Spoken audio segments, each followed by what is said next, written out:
Carefully, my friend. Here's the deal. First, to steal the diamond, you need to get to a remote island. It doesn't exist on any map, and it's forbidden for ordinary people to be there. The diamond is in the heart of this place, inside a well-guarded deep underground bunker. It's impossible to get there through the main entrance. But lucky you, there's also a secret jail on the island. You can get there as a prisoner and then escape through the underground tunnel. That tunnel will lead you into the bunker. Then you should find the diamond. You'll have very little time for the whole operation. When you're done, a boat will be waiting for you in the southern part of the island. Do everything correctly and follow the plan, and then you'll encounter no problems. Got it? Alright, let's go. You and other prisoners get into a helicopter and fly to the island. You're handcuffed. At one moment, the helicopter begins to shake. The pilot says you're falling. He puts on a parachute and jumps out of the helicopter. Take a look around and decide what to do next. Faster! You see the keys to your handcuffs hanging near the cabin. Then you get rid of the handcuffs. The prisoners ask you to release them too. But be careful, these people are dangerous. All three of them say they know how to fly a helicopter. Who will you believe?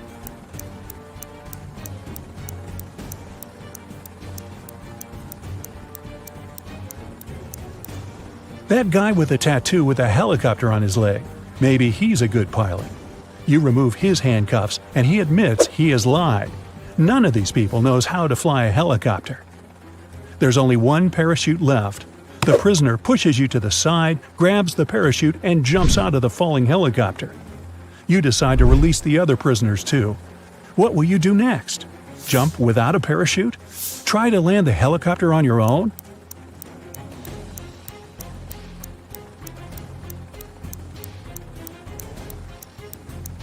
The helicopter's pilot abandoned the vehicle because the landing was impossible. So you will not succeed either. You need to jump. You have been flying over the ocean, remember? Also, the helicopter is falling, so the height isn't that great. You jump into the water and swim toward the shore. Suddenly, you notice a shark's fin. It's quickly approaching you. What are you going to do? A. Try to swim to the shore as fast as possible. B. Don't swim anywhere and just float in the water. C. Dive and start waving your hands to scare the shark away.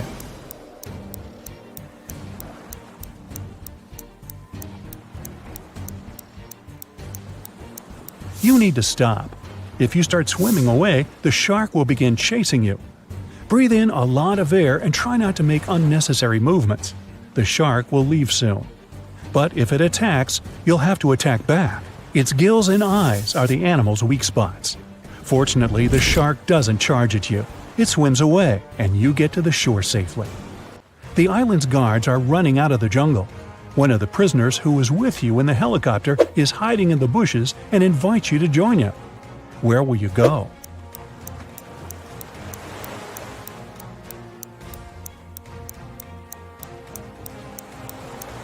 Let the guards catch you and take you to jail. Don't forget about your mission. They dress you in a yellow shirt and lead you away.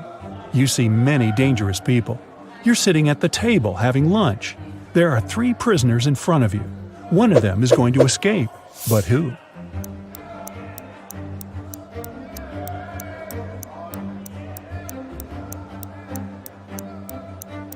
That man with a book. A metal file serves him as a bookmark. Today, he will also try to escape. The underground tunnel leading from the prison to the bunker is located under the laundry room. You need to get out of your cell and get there. To do this, you have to get the metal file and pick the lock. Everyone goes out into the courtyard for a walk. You're following the man with the book. He sits down on the bench and hides the book under the seat. You need to distract him and get your hands on the book. You can use a basketball, dumbbells, or playing cards. What will you do?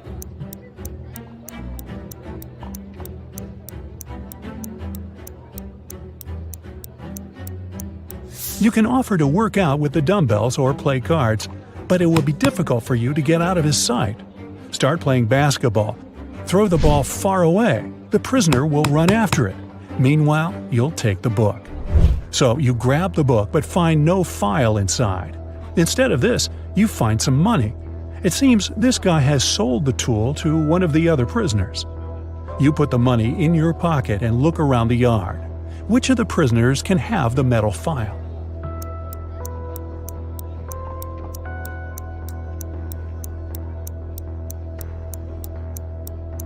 That guy is pressing his fingers to the sleeve of his shirt.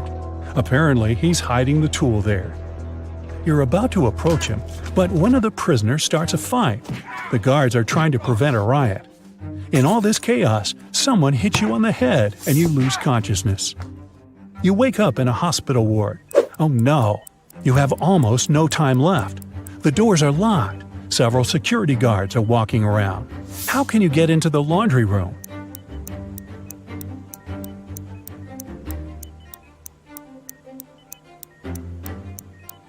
In the corner, there's a huge cart with dirty laundry.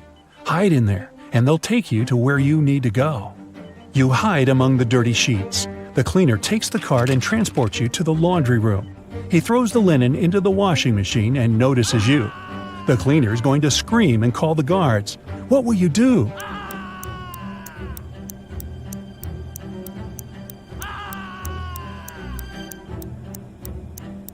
You have some money, remember? You can pay for his silence. You move one of the washing machines and find a hatch under it. You climb inside and walk through the tunnel. It's very cold, wet, and dark here. Finally, you reach a small room. There are no windows and doors, only brick walls. What will you do? You can't go back.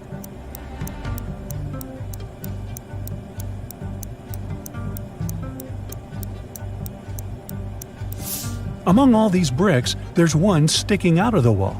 Try to push it. It worked. A secret door opens, and you step inside. You go down and find yourself in front of another iron door. You notice an oxygen tank with a mask lying nearby. You open the door and find yourself in an airlock room between two iron doors.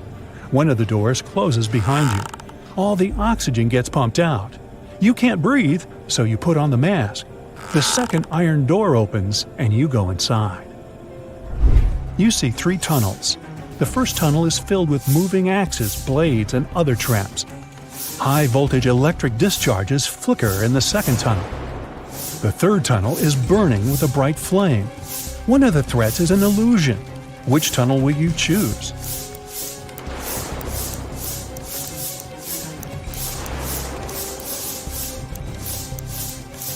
There's no air in the room, which means fire can't burn here. The flame is a hologram.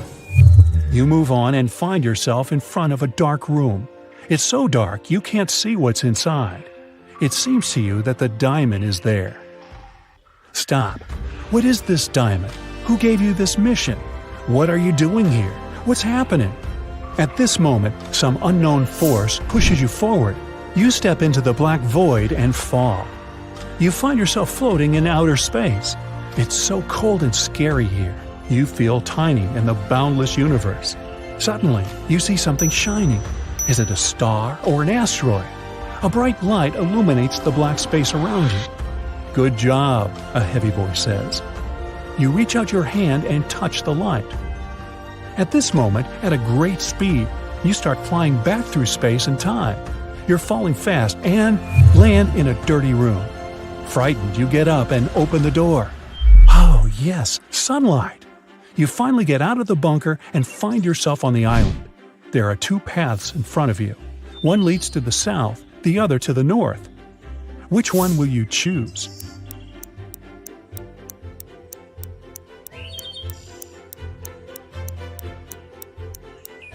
The boat is supposed to be waiting for you in the south, remember?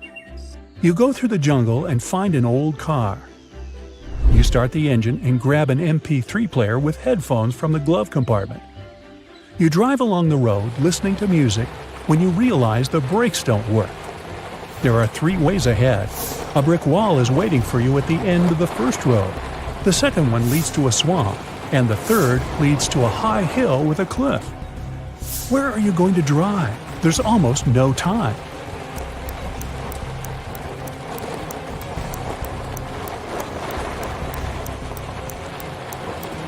Release the gas pedal and drive up the hill. the car will start slowing down, and soon you'll be able to get out of it. You go through the jungle and find yourself on the shore. There's an old motorboat on the sand. You push it into the water, start the engine, and get in. After traveling for some time, you see rocks with shipwrecks next to them. You slow down and hear beautiful singing coming from the rocks. The singing is beckoning, and you direct your boat right toward the rocks. You're quickly approaching the place and can do nothing to stop the inevitable. What will you do?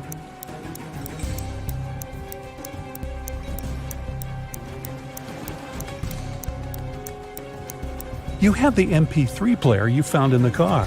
You put on the headphones, turn on cool epic music, and travel away. You're heading toward sunset, toward new adventures. And now, let's check your points. 0 to 3 points. You definitely shouldn't go on dangerous adventures. You may be able to pass the first test, but you aren't likely to get through all the trials. 4 to 7 points. It's better, but you still lack confidence. You might panic in an extreme situation, and panic is the main enemy of any adventurer. 8 to 11 points. You're not afraid of danger. You always move forward with confidence. But you need to work on your attention to detail and your logical thinking skills to be able to always get out of trouble. 12 to 14 points. You're a real adventurer. You can handle not only exhausting challenges, but also survive inexplicable strange situations that would drive other people mad. Well, you're a private detective. You work in a city inhabited by people and magical creatures. You're going to have a rough night. The full moon is coming. It's the time when people and monsters go crazy. Like any detective, you write down your guesses in a diary so that you can summarize the results later. It's afternoon now. You're sitting in your office. Lightning strikes in the sky and someone knocks on the door at the same time. A pale woman enters the room and asks for help. You notice a bracelet on her arm. Her zombie brother is accused of stealing some jewelry, but she's sure he is not guilty. She asks you to prove it. You arrive at the store. On a broken display case where the jewelry used to be, you notice fingerprints. There are 3 suspects: a werewolf, an elf, and a zombie. Which of them is the thief?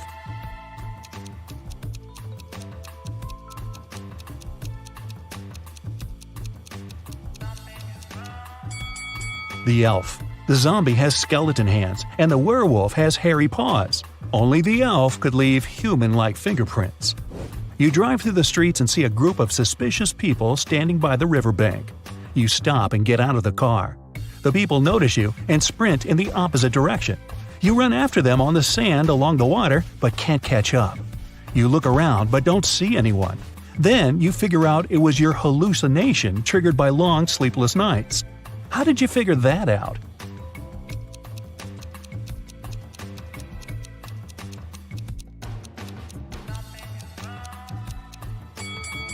You ran after these people on the sand, but you can only see the footprints of your boots. You're walking back to the car and hear some screams coming from the water. A woman is calling for help. You run into the river and swim toward the drowning woman. But when you approach her, you see 3 people. They're all screaming, but only one of them is a real human and needs help. The rest are mermaids who want to lure you to their kingdom. How can you find out who the real woman is?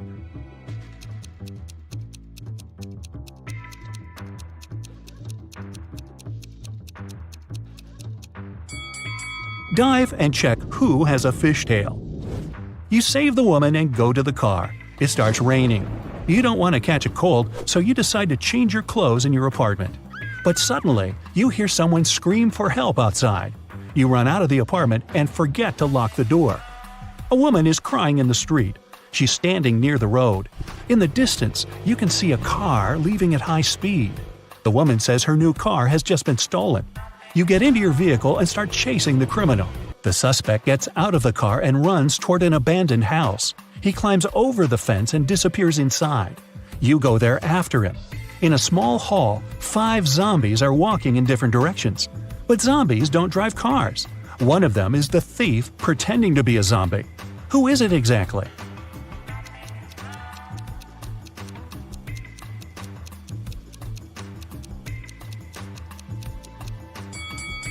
Zombies don't sweat, but one of the creatures you see is covered with sweat. That's because it's the criminal who has been running away from you. You walk through the streets. There's a warning on a post about lizard people charging at the inhabitants of the city. You remember investigating this case, but you couldn't find these reptiles.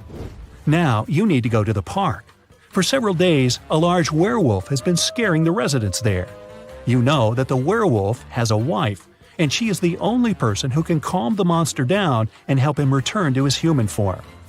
You have found 3 girls. Each of them might be the werewolf's wife you're looking for. You ask his wife to approach him, but none of the girls admits she's the one you need. So you have to make your own choice.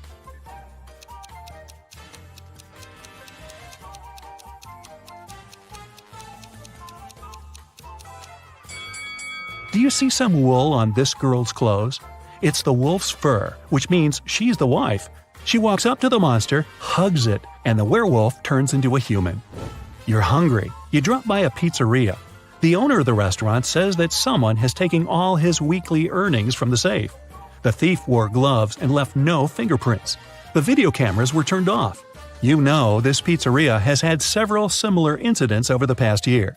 Every time, the insurance company paid the owner the entire amount that had been stolen. You're sure the owner took his own money to use the insurance again.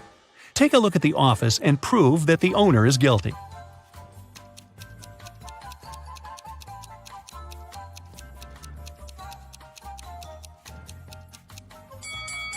Look at the air vent. Behind the grated hatch, you can see the bundles of the stolen money you've been looking for. There's a long night ahead, and you're feeling sleepy. You go to a small cafe to get a coffee. You give the money to the saleswoman and take the cup with the drink. You take a sip and realize the woman is in danger right now. How do you know that?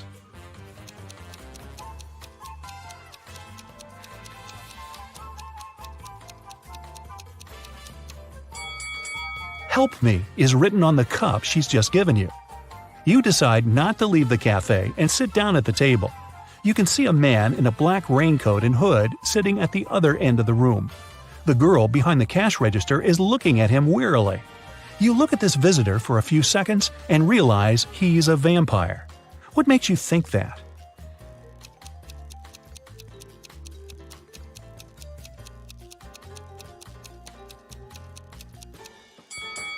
It's night outside. You can see your reflection in the window. The hooded man is sitting by the window too, but isn't reflected in it. He's a vampire. The coffee has cheered you up a little. You're walking along the street, lost in thought. That's why you don't notice an open maintenance hole in front of you. You fall and find yourself in a dark sewer. Phew! Fortunately, you're not hurt. Shh! You can hear some noise at a distance. You turn on your flashlight and slowly walk forward. Soon, you come across a cage with several people inside. They say a mad scientist caught them and put them in this cage to conduct experiments. You need to free the prisoners. But where can you find the key? Carefully inspect the laboratory.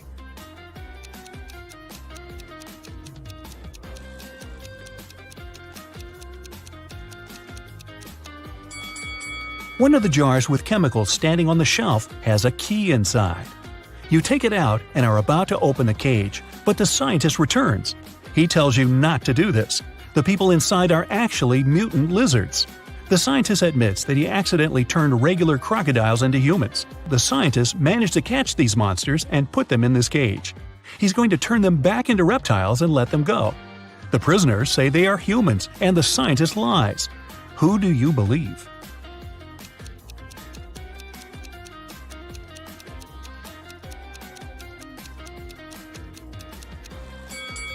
You decide not to open the cage. Inside, next to the people, you can see pieces of faded skin and scales. Snakes and other reptiles shed during molting. You believe the scientist, and he promises that he will soon fix everything. You're back in the street. It's as dirty and uncomfortable here as in the sewer. Nearby, a bolt of lightning strikes something. You hear someone screaming and run there. A multi-story building is on fire. An old lady is crying. She's left her cat in the apartment. Firefighters may not be able to save it, so you decide to do it yourself. You go up to the top floor using an old fire escape. It collapses behind you. Fortunately, you manage to jump into the window. You're in the old lady's apartment. Several floors lead to different rooms. You don't have time to check each of them. The fire is getting closer. Where is the cat?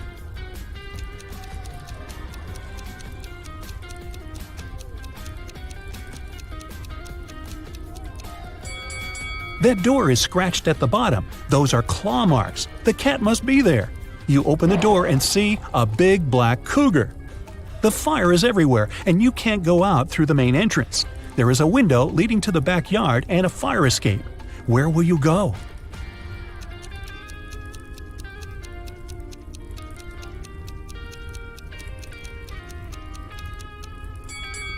The fire escape collapsed when you were trying to get into the apartment. In the window, you see the tree. It has stopped raining, but it's already morning. Tired, you reach your apartment. You turn the key, open the door, go inside, and realize that someone is here. How have you found out?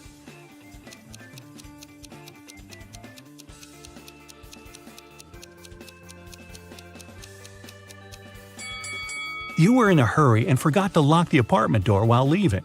Someone got in and locked the door from the inside, and you had to use the key to open it. You see a human silhouette standing in the shadows and realize that you know this person. Who is it?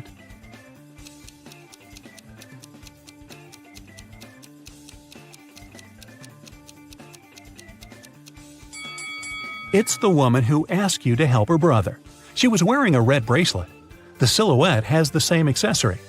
I came here to thank you in person. The door was open, but you weren't at home, the woman says. She asked, how many puzzles have you solved tonight? You realize it's time to look at what you've got. 0 to 3 points. It's too early for you to go out to patrol the streets of a dangerous city and help people. You need more experience. Practice and solve more logical puzzles. 4 to 8 points. Not bad. You've solved more than half of your cases. The city is grateful for that. 9 to 11 points. You're one of the best detectives in this city. Every day you help people, but you feel that you can do better. 12 to 14 points. The sirens of police cars, screams, suspicious faces in dark alleys. You can't live without it, and the city can't live without you. Now Tyler runs an amusement park. He's having a job interview with these 3 clowns, but only one of them is not dangerous. Can you help Tyler hire the right person?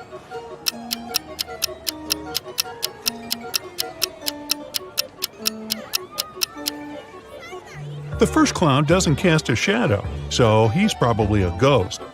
And the third clown is stealing money from the second clown's pocket, so he's a thief. Therefore, Tyler should hire the second clown. Peter and Holly are having their first date in the amusement park. They decide to ride the Tunnel of Love. At some point it gets pretty dark inside the tunnel, and after the ride, Peter finds out that his wallet is gone. Tyler calls the police and questions 3 customers from nearby swan boats. Bella says, "I'm sorry, I filmed a video on my phone. I didn't look around." Tim says, "No way, bro, my wallet is gone too." And Lisa replies, "In the dark, I felt someone touching my bag. I pushed the attacker away." Can you spot the thief?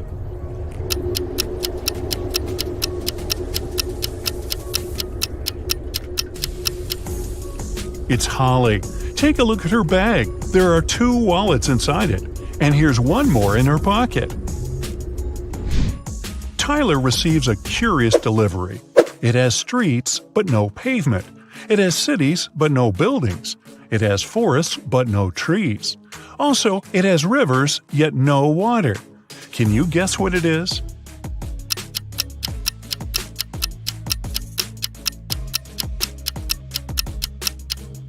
It's a map. There are 3 bakeries in the park. Wendy has exactly $100 and she needs to buy 100 cupcakes. She must spend the money entirely. Also, Wendy must buy at least 1 cupcake from each bakery. The first shop is selling each cupcake at 5 cents. The second one is selling them at $1, and the third at $5. How many cupcakes should Wendy buy from each bakery?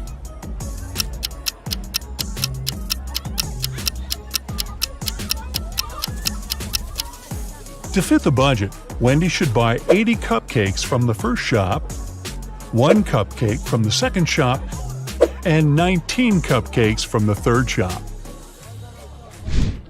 Brian decides to take a ride on the Ferris wheel. On his way up, someone suddenly throws ice cream right in his face. When the trip is over, he interviews 3 suspects. Zoe says, "I don't eat ice cream. I'm on a sugar-free diet."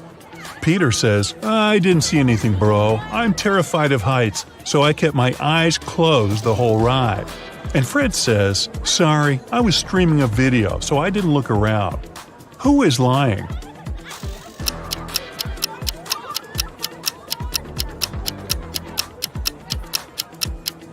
Peter. If he's terribly afraid of heights, why would he ride the Ferris wheel? Brian is wandering around the park.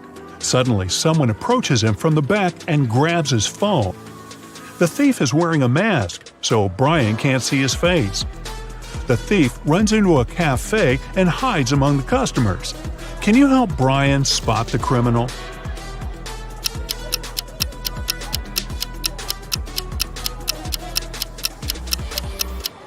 It's this woman.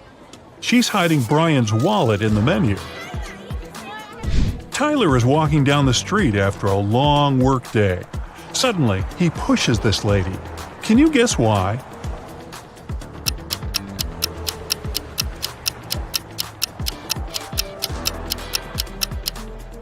Tyler saved her from getting hit by a car.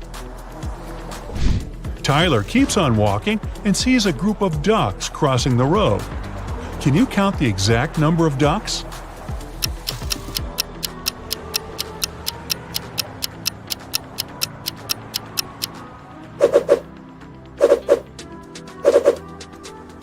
$16. Tyler enters a jewelry shop where his girlfriend Mary works as a saleswoman. Unfortunately, he finds her unconscious on the floor. He calls doctors immediately. They figure out that Mary was poisoned. Tyler questions 3 witnesses. The cleaning lady says, "I was cleaning silver jewelry in the storage room." The guard said, "I was having a lunch break outdoors and talking with my friend." And the boss says, "I had a business meeting in another part of the city." Can you help Tyler figure out who poisoned Mary?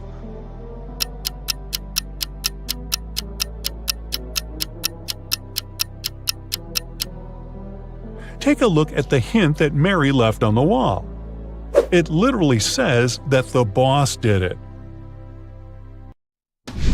A few days later, Mary gets better and decides to prank Tyler. She brings 3 similar boxes to his house. There are 2 delicious cheesecakes in 2 boxes, and the remaining box contains dog food. Let's spin the boxes back and forth. Can you find the pranked box now?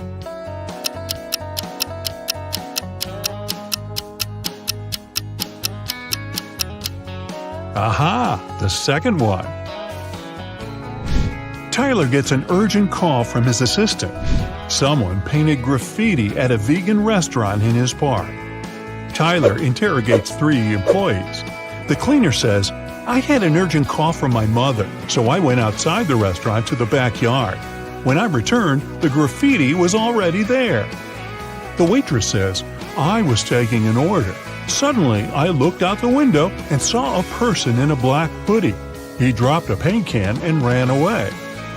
And the cook says, "I was wearing my earphones and frying chicken wings in the kitchen, so I didn't notice anything suspicious." Who's lying?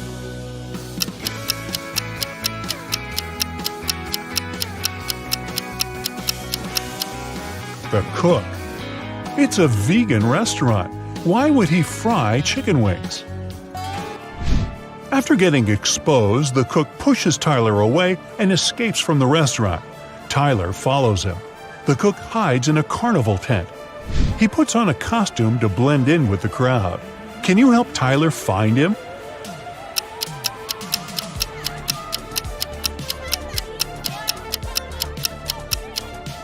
There he is. It was raining heavily outside, so his shoes got wet.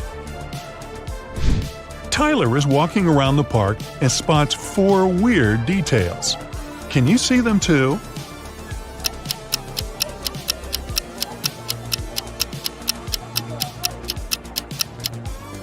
This teddy bear has 3 ears. There's no July 34th. There's pink ice cream inside the chocolate ice cream box. And this old lady is carrying a crocodile in a stroller. There are 3 fortune tellers working in the amusement park: Zelda, Salma, and Freya. One of them is an imposter. Can you decide who?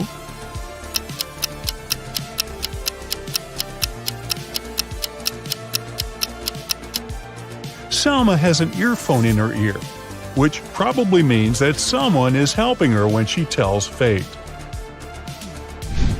Later that night, Tyler finds Zelda lying unconscious at her workplace. There's a weird note in her hand. Tyler calls the doctors and the police. He also finds out that Zelda had only 5 customers that night: Alex, Rick, Emma, Rose, and Zoe. Can you figure out who's guilty?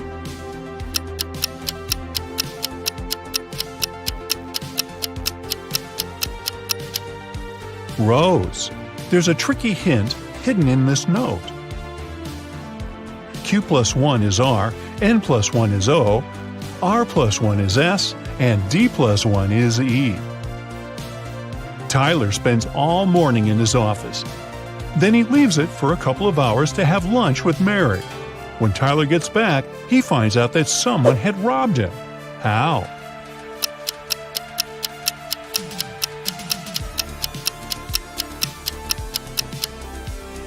These 6 items are missing. Tyler is checking out these clowns' makeup before their performance. Can you spot the odd one out?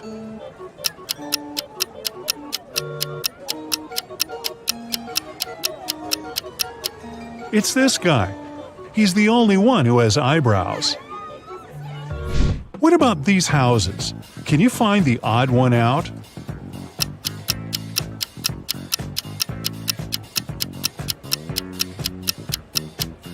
Yup, it's this one. Tyler receives 4 new tents. Unfortunately, one of them has a slightly different design. Can you spot which one?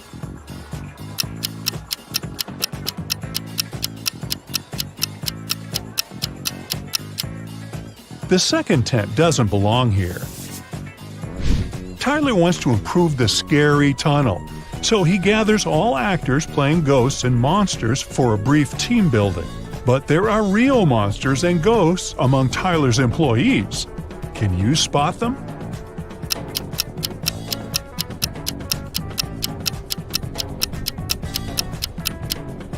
This guy is too transparent for a human. He's a ghost. And huge claws cut through this guy's sneakers, so he's probably a werewolf. Tyler wins a cute teddy bear for Mary. They get distracted for a second and then see that the toy is gone. They look around and find 3 suspects. Can you guess who is a thief?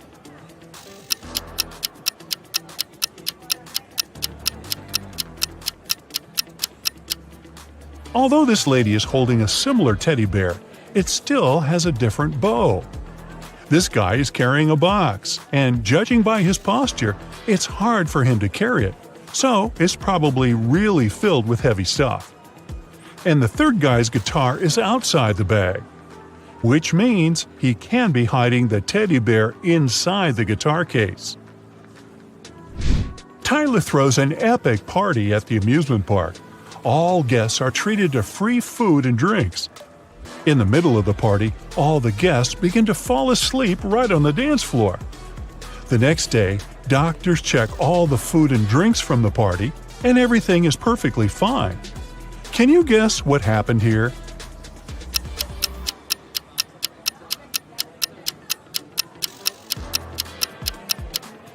These balloons were filled with sleeping gas. In the middle of the party, they burst and made the guests fall asleep. Ever was having a birthday party. At one point, she noticed that her twin brother Noah went to his room with some girl. Ever wanted to take a closer look, but her friend distracted her. When she returned, the couple had already been gone. She had 3 suspects: Eliza, Jane, and Isla. When Ever went downstairs, she immediately realized which girl her brother was dating. Can you figure it out too?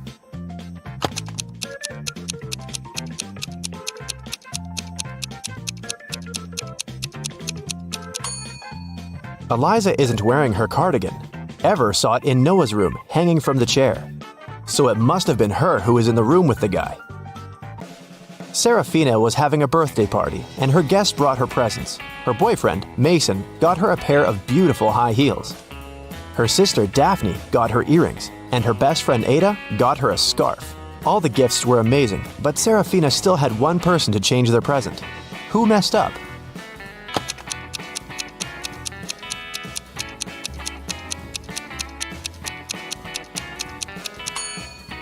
Mason. Look, both shoes are left ones. Esme got lost in the forest. After wandering around for hours, she finally came across the witch's house. She pet the cat and gave it its favorite snacks. After that, the girl asked the witch if she could help her again. The witch was packing. She was planning to go fishing the next day, but she had a problem. Her fishing rod was 13 feet long, and the transport company the witch was going to use only allowed to take things that were no longer than 12 feet. The witch couldn't figure out what to do and asked Esme to help. If she could find some solution, the witch would help her get home. Esme found a way to pack the fishing rod without breaking it or breaking any rules. What did she offer?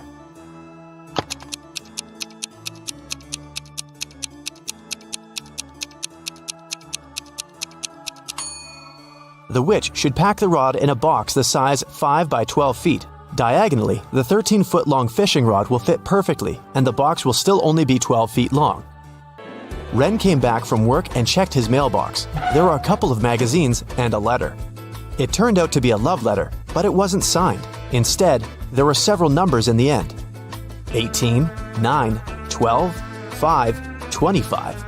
Can you guess who sent Ren the letter?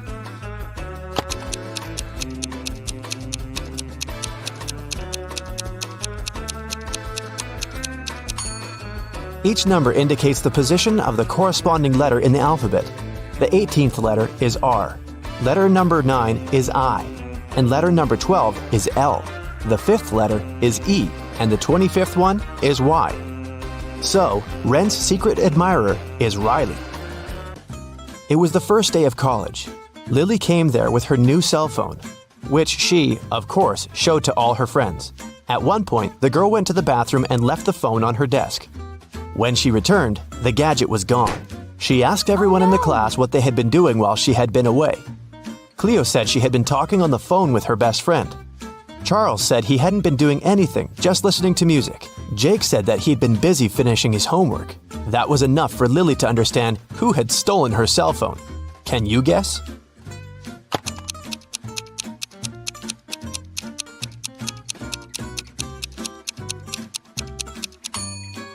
Jake said he had been finishing his homework, but it's the first day of college. There can't be any homework.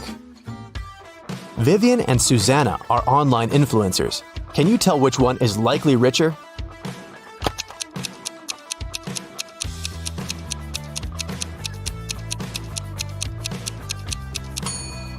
Pay attention to the number of followers each of them has. It looks like Susanna has way more people watching, so she probably gets more sponsorships. The police had been looking for Alex for months. They got the information he went to Cuba. That's what he told all his friends. But then he was accidentally found in Norway. The police know his girlfriend helps him, but they aren't sure who his girlfriend is. They ask Alex's friends who the guy is dating. But all of them name different girls, and all the girls deny being his girlfriend. Then, the police decide to check the messages the girls sent to Alex. Take a look at these texts and try to understand who his real girlfriend is.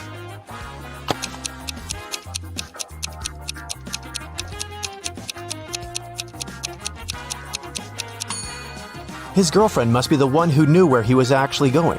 Looks like all the girls stay in touch with Alex, but the snowflake in Layla's text looks suspicious. You don't send snowflakes to people who go to Cuba, so Layla must be Alex's girlfriend and his accomplice. Take a look at the picture. Can you crack this puzzle?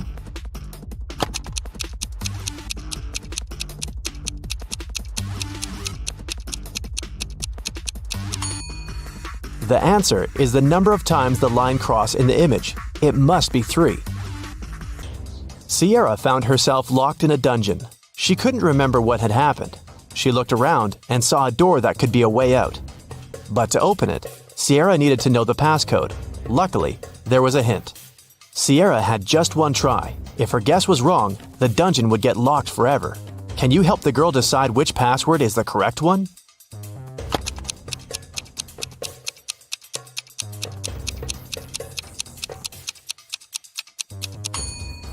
If you take a closer look, you may notice that some of the digits are faded. This is probably because they were the most frequently used. These digits are 1, 3, 5, and 9. The only code that has all of them is the second one, 3915. That must be the one. Mrs. Darcy is a mother of 3 teenagers. Late at night, she was sleeping in her room when she heard some scratching, then the sound of the window closing. She realized that one of her children was trying to get inside or sneak out of the house. Take a look at Susie, Brittany, and Celeste's rooms. Can you tell which girl sneaks out at night?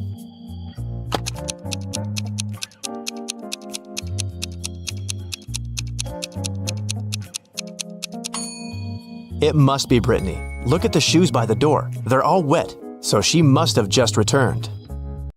A rich lady, Mrs. DeRavin, was looking for a nanny for her dogs.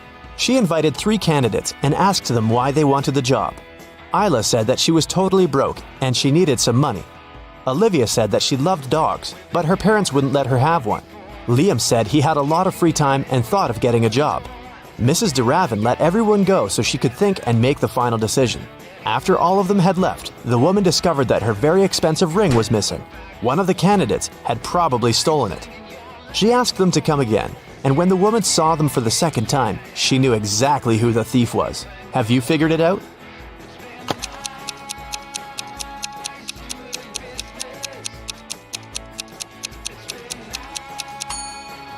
It was Isla. Last time she said she was broke, but look at her now. She's wearing new designer clothes and gold earrings.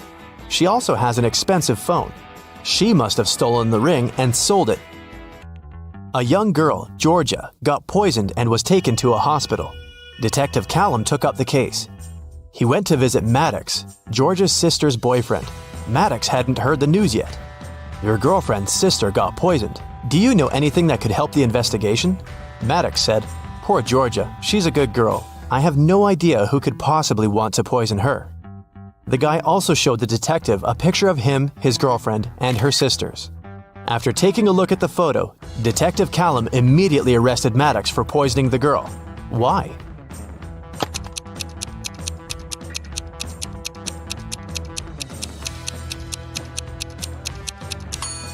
In the picture, there are 4 girls. This means Maddox's girlfriend has 3 sisters. Then how did the guy know which one had been poisoned? Lyra met 2 guys online. The girl was trying to decide who she should go on a date with. Asher said he loved summer sports. He even played hockey professionally. Oliver said that he played basketball. He was on the state's basketball team. Lyra figured out that one of the guys was lying, so she chose the other one. Can you tell who's lying?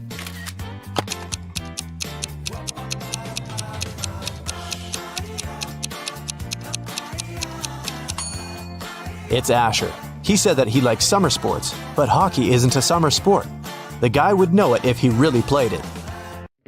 Once a company owner returned to his office and realized someone had been there and used his computer. Of course, no one but him was allowed to use it. He walked out of the office, looked at his workers, and immediately realized who had done it. Who was it, and how did the man know?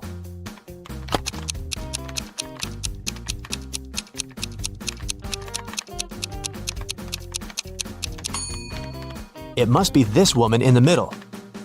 Take a look at the director's office again. The mouse is on the left side of the computer. It means the person who broke into the office was left-handed.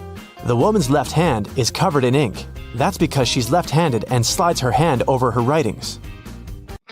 Kai broke into his music teacher's office. He wanted to print out the answers for the next day's test, but the computer required a password. Luckily, there was a post-it note that said 4361. Can you guess the password?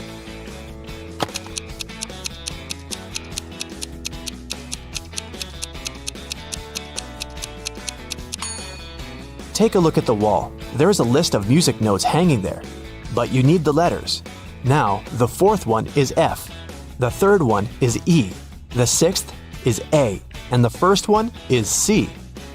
The password must be FEAC. A mad scientist caught Larry and locked him in a small room. There were no windows, and the door was locked. But there was a note on the table. It was from the scientist. JFMAM ... JASOND. Guess the missing letter, and I'll set you free.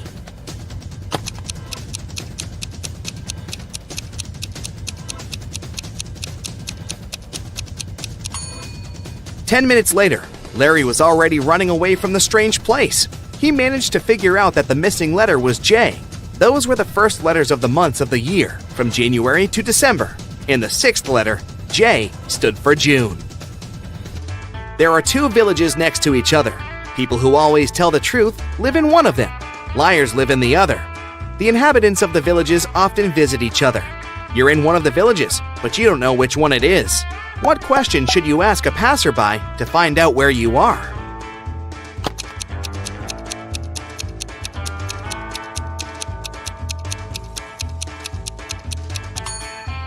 Ask them, "Are you a guest here?" If they answer yes, you're in the village of liars. If they say no, you're in the village where honest people live. Brian came to his senses on the floor in his living room. He was unharmed, but couldn't remember a thing. Suddenly, two young women entered the house. They looked exactly the same. When they found out what had happened, each of them started to claim that Brian was her husband. Can you help the guy figure out which of the women is his real wife?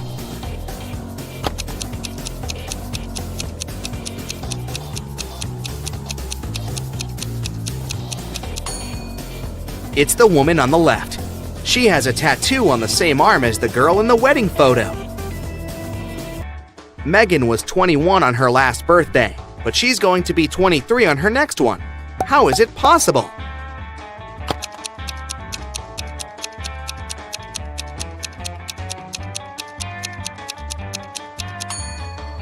It's Megan's 22nd birthday today.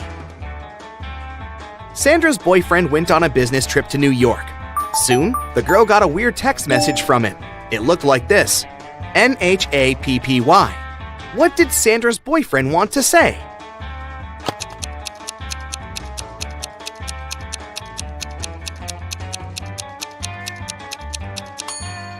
The message means, "Unhappy without you." Now how about solving this rebus puzzle? NEA, friended. What can it mean?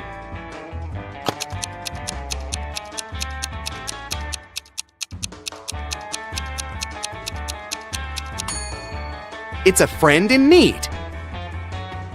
And one more for you. Man, bored.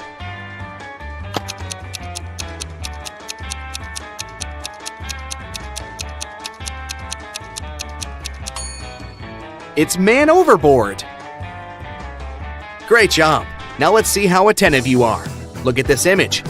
Who's not from Earth?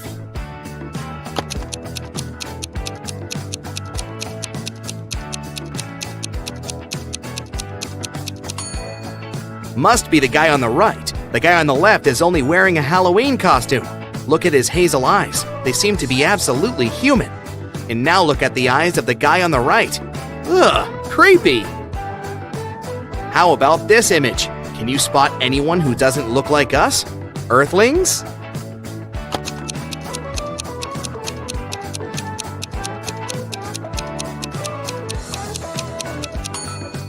It's the lady on the left. Have you noticed a couple of extra eyes hiding in her hair? These drivers are about to take part in a race. Which of them is from another planet?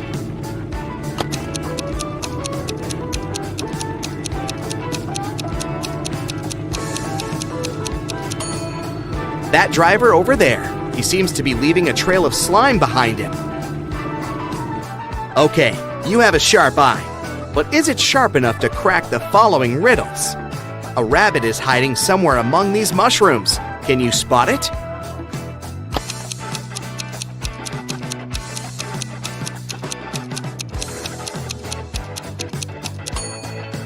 It chose one of the largest mushrooms to hide behind. At first sight, there's nothing unusual here. But what if you examine the picture more attentively?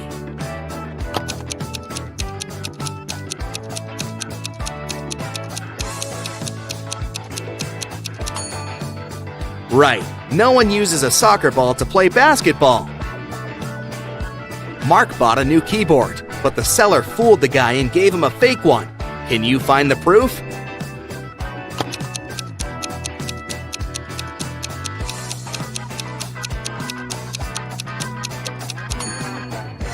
The keyboard has 2 8s, but no 9s.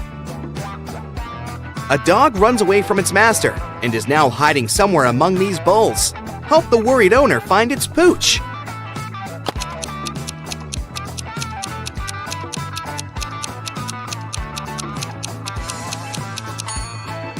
Gotcha! Similar, but not the same. How good are you at math? Let's figure it out. How much will a 50-degree angle measure if you look at it through a microscope that magnifies 5 times?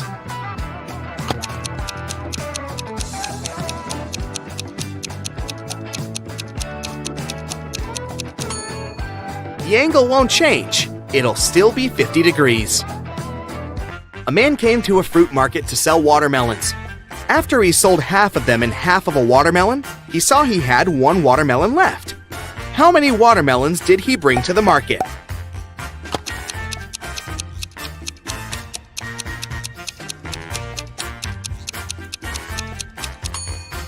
He came there with 3 watermelons. There are 100 books on a shelf. To count off 10 of them, you'll need 10 seconds. How much time will you spend counting off 70 books?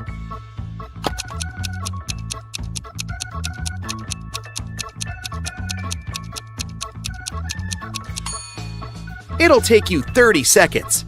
You'll need this time to count off 30 books, and the rest will make 70. Liza worked as a nurse in a hospital. One day she came to make injections. After these injections, it was prohibited to get up. Liza warned the patients and left. But when she came back, she understood that one of the patients had actually got up while she'd been away. Who was it? And how did she figure it out?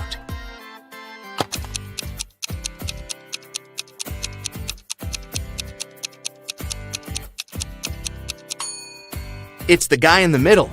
There was a plate with some cookies near his bed. But now, the same plate, but empty, is on the table in the corner. At around 7 p.m., Melissa was walking in the park. Suddenly, she saw a guy lying on the ground. His bike was nearby, in the bushes. Melissa helped him to sit up, and he told her, "I was cycling through the park when someone threw a stone at me. I fell down and blacked out." Melissa had 4 suspects. Hannah said she'd been on a morning run and hadn't seen anything. Ryan said he'd taken his dog for a walk, and they had been in another part of the park. And Michael and Laura said they'd come to have a picnic and had been busy with food. Who is lying?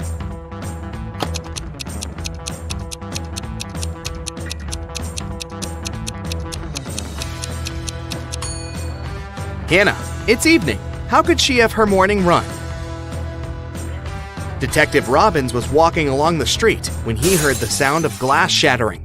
He saw a large crowd gathering near the broken window of a jewelry store. The detective ran up to the store owner. "Has anything been stolen?" The man said he hadn't understood yet. Suddenly, Robbins rushed away. Why?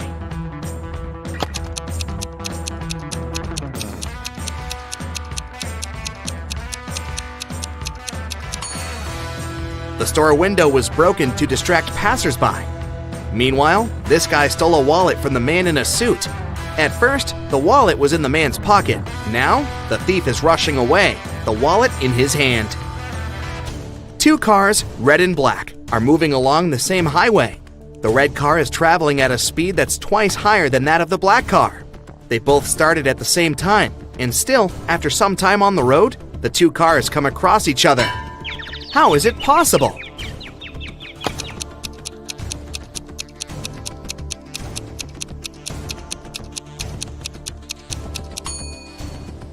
The cars were moving toward each other. Mark was going to an important business meeting, and he was driving quite fast. Unfortunately, the man got into a car accident. Both he and the other driver were okay, but the cars were badly damaged. Mark called the police. When they arrived, Mark explained the situation. I was driving fast, but I wasn't breaking any rules. Suddenly, a car pulled out in front of me. I didn't have enough time to brake. The other driver exclaimed, "It's your fault! I was driving slowly, talking to my wife about our weekend plans, and then you appeared out of nowhere." The police officers immediately understood who was responsible for the accident. And you?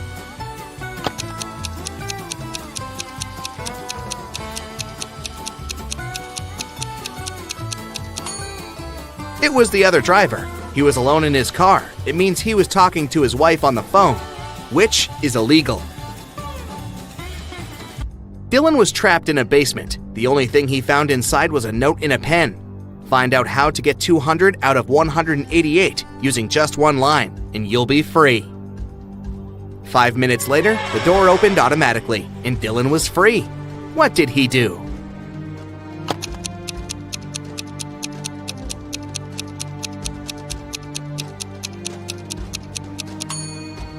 He drew the line to divide 188 horizontally. This way, he got 100 and 100. One afternoon, all cash was stolen from a small cafe on the beach. The police had 4 suspects. All of them claimed they hadn't been to the cafe in the past hour. Look at them attentively and try to figure out who's the thief.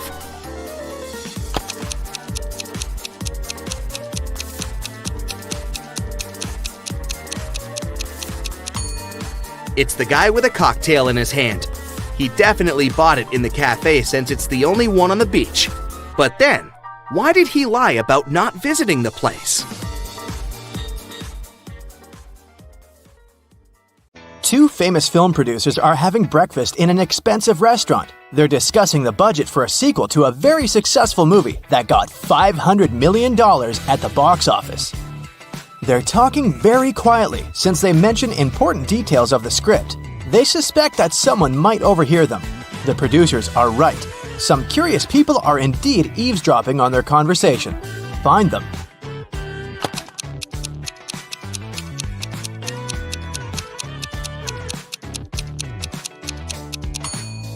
There's a guy at the next table holding a magazine upside down.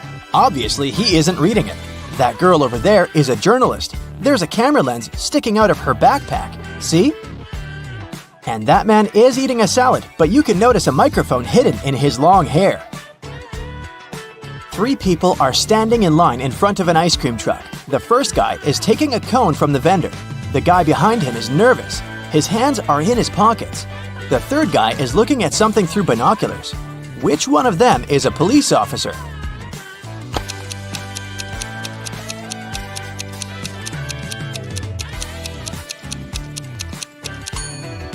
Look at the first guy. He's got a police radio in his pocket. A biker was traveling along a country road when he heard a scream. A woman was calling for help. She seemed to be in the forest. The biker rode in her direction and saw 3 girls among the trees. They were all begging him to save them from a vampire. "But which of you is the vampire?" the man asked. "It's her!" All the girls screamed and pointed at one another. How could the biker find out who was human?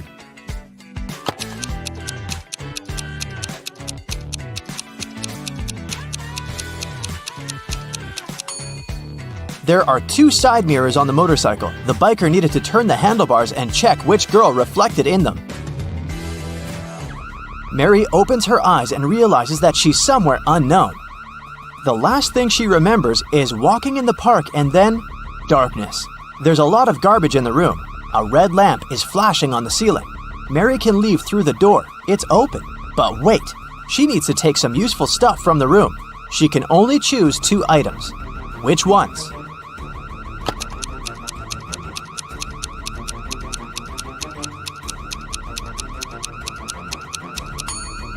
Mary needs to get scuba gear and a mask. Look at that small window.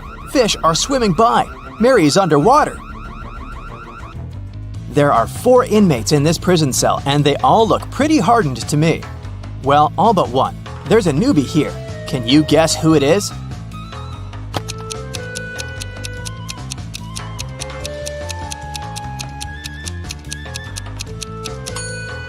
You might have thought on the desperate guy, but look, there are 5 dashes on the wall next to him. He's been in prison for some time already. The new guy is opposite him, with no dashes at all.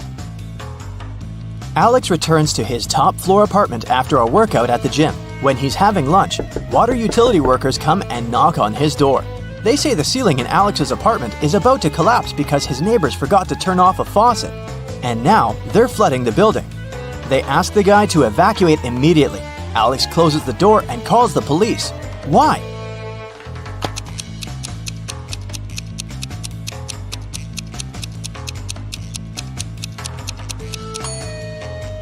He lives on the top floor. No one can flood him. Annie just got a new motorbike she's been dreaming about for years. In the morning, she polished it for her evening bike ride, closed the garage, and went to work. In the evening, she opened the garage and found that her motorbike was gone. She questioned 3 neighbors. Adrian said, "When I went grocery shopping at noon, the motorbike was still in your garage." Angela said that she'd left before sunrise and had just returned home. Kate said that she hadn't paid any attention to Annie's house. She'd been worried about her job interview. Who stole the bike?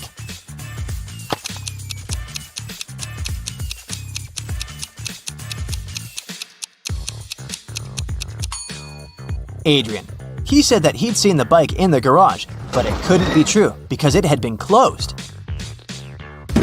There was a grand ball organized in honor of Miss Parsons' birthday, and half of the town was invited. Suddenly, the lights in the entire building went off for a couple of minutes. When the lights came back on, Miss Parsons' beautiful diamond earrings were missing. The main suspect was her distant cousin, Sylvia. But the girl said that she'd been in the bathroom fixing her makeup. She didn't even notice the lights had gone out because she'd been busy. Who's lying, Miss Parson or Sylvia?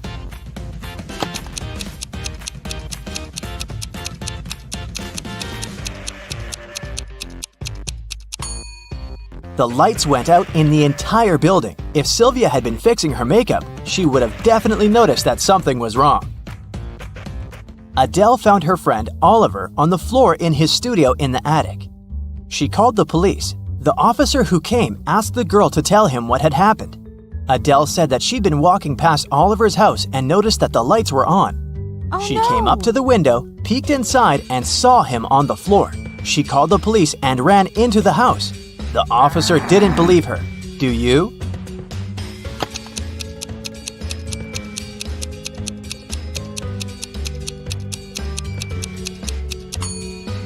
No, it doesn't sound right. The guy was in the attic. Adele couldn't possibly see him through the window. One rainy evening, Martha came home and found that someone had eaten her chocolate bar. She asked her siblings who had done that. Laura said that she'd been working out in her room and she didn't even eat sweets. Ashley said that she would never eat someone else's chocolate. Luna said that she'd been outside watering plants in the garden. She had just come home herself. Who lied?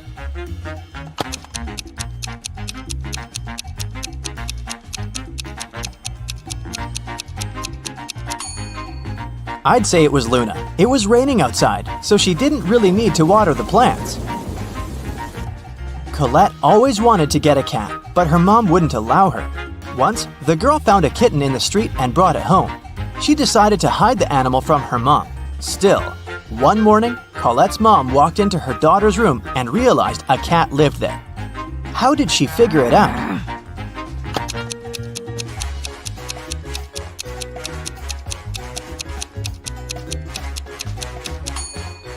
Colette was wearing shorts and she had scratches on her legs.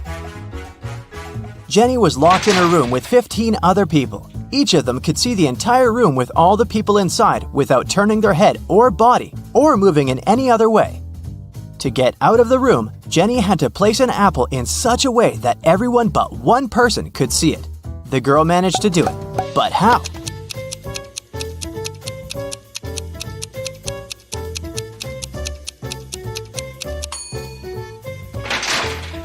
She put the apple on top of one person's head. An old sailor hauled a treasure chest from the seabed. As soon as he took one gold coin from there, a pirate appeared in front of him. "How dare you touch my treasures?" the pirate said. "You're doomed to spend half of your life at sea and the other half on land." The sailor is old and he doesn't know how much time he has left to live. How can he spend half of his remaining life in the water?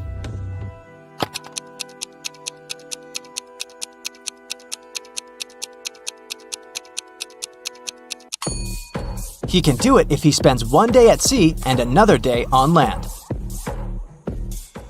A teacher informed his students that there was just one question they had to answer to pass the exam. He took a shiny billiard ball out of his briefcase and put it on the desk. Prove this ball doesn't exist, The teacher said. By the end of the exam, all students wrote their answers, yet none of them passed, but one. That only student who wrote 2 words on their sheet of paper and got the passing grade. What did they write?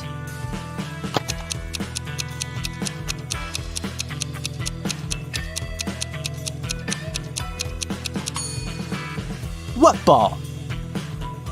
You're walking through a dark forest and notice a door. It's just standing there by itself. You open it, take a step, and find yourself in a wonderful pink world. There are pink rivers and pink trees there. You see a 1-story pink house and go inside. All the furniture is pink. A meowing pink cat is walking around. You walk down the corridor to the stairs leading to the 2nd floor. What color is this staircase?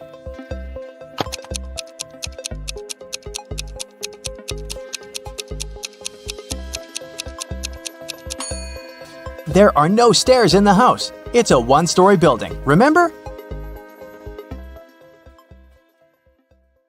A cluster of students was divided into 3 groups. Ava, Tio, and Max were the red team. Jane, Elsa, and Ever were the blue team. Chloe, Chase, and Belle were in the 3rd group. Following the logic, what was the color of their group? Green, orange, or yellow?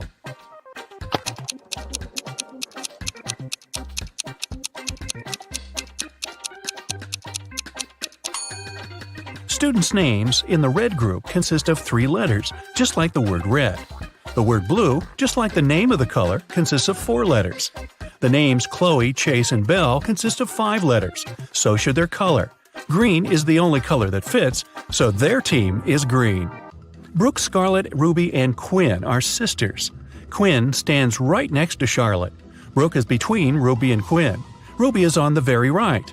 Can you identify the name of each girl?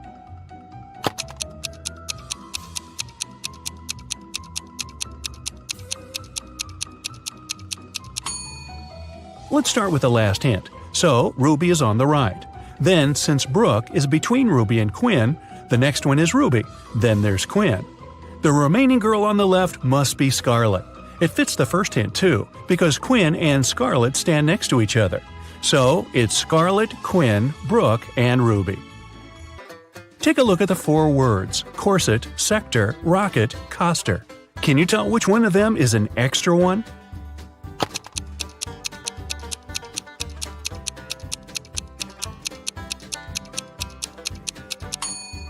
It's the word rocket. All the rest are anagrams of each other.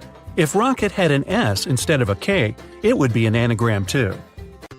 Philip is a young inventor who constructed a robot that can do all the household chores and called him Joey.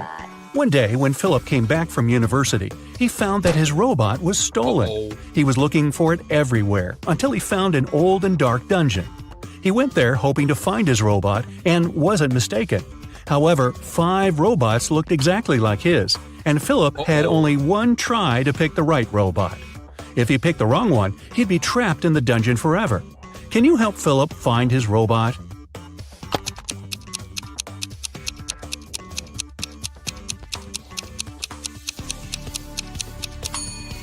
All the robots look exactly the same, but take a closer look. One of them has a badge saying Joey, and that's the name of Philip's robot. During the Christmas holidays, Mr. Jones reported that his dog was stolen. A local detective arrived to interrogate some neighbors. Mr. Thompson said he was out all day and just returned home, so he has nothing to do with the dog.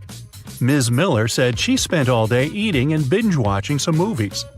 Mr. Raymond said that he was outside the house swimming all day and hasn't heard anything about the dog and hasn't even seen it.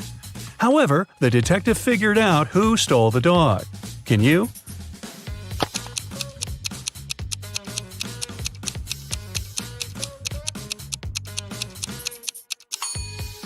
It must be Mr. Raymond. He said he was swimming outside. But take a look outside. It's winter and it's snowing. It's Christmas break. No way, man. Esme had a walk in the forest and soon realized she got lost.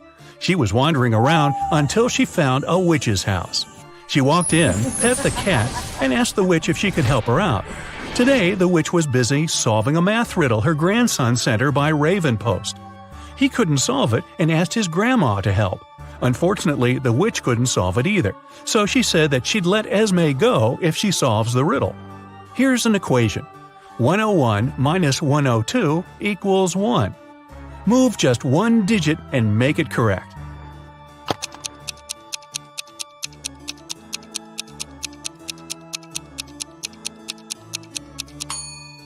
Luckily, Esme is a smart girl. She just moved the 2 up to make it 10 squared. Now it's 101 minus 10 squared, which is 100. 101 minus 100 equals 1. So, Esme got away happily. Wyatt woke up in some dungeon. He tried to escape, but the door was locked. Moreover, a clock appeared and started ticking, saying there will be an explosion in half a minute if he doesn't crack the code. It was just one number, but the trick was that Wyatt only had one chance for a guess. Luckily, there was a hint. You guess what the correct digit is?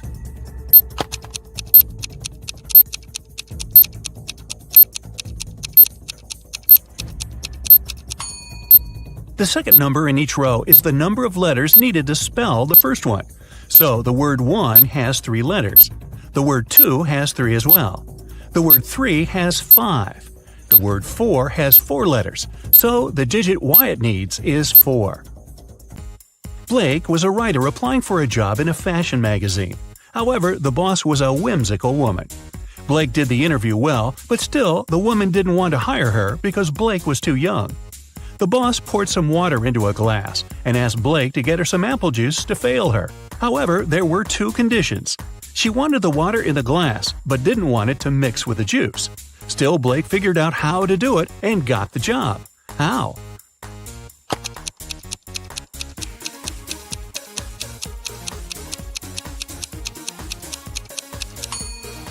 She just put the glass in the freezer and waited till the water got frozen. Then she poured the juice on top of it. In a small neighborhood, girls started to get kidnapped. The first day, it was Anna. The next day, Hannah disappeared. Then, the third day in a row, Elle went missing too. People in the neighborhood didn't want another girl to disappear. However, there was only one police officer, and he could only stay with one of them. There were 4 girls left: Ayla, Sienna, Ava, and Alice. Can you guess who the police officer should stay with to prevent the kidnapping?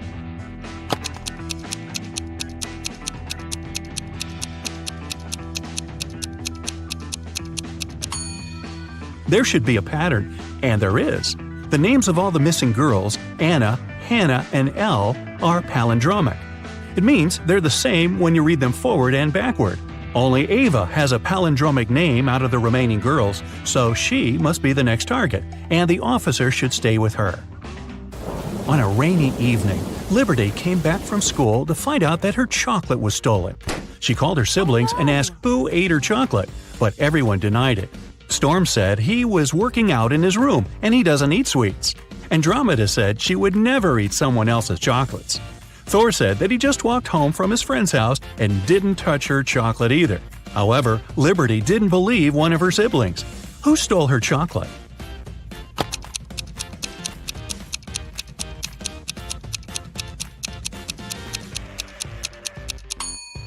It was Thor. It's raining outside and he doesn't have an umbrella. If he was out, he'd be wet from the rain just like Liberty, but he wasn't. It means that he lied, which means he probably lied about the chocolate too. Della was having a birthday party. She invited 3 people over and got 3 presents: a pair of heels, a bag of makeup, and golden earrings. However, Della didn't like one of the presents. Can you guess which one and why?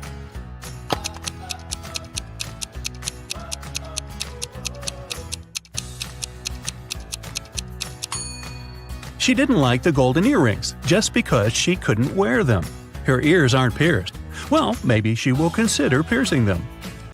4 sisters, Jane, Flora, Maeve, and Annika, were each born in one of the months January, February, March, and April. Here's their talk.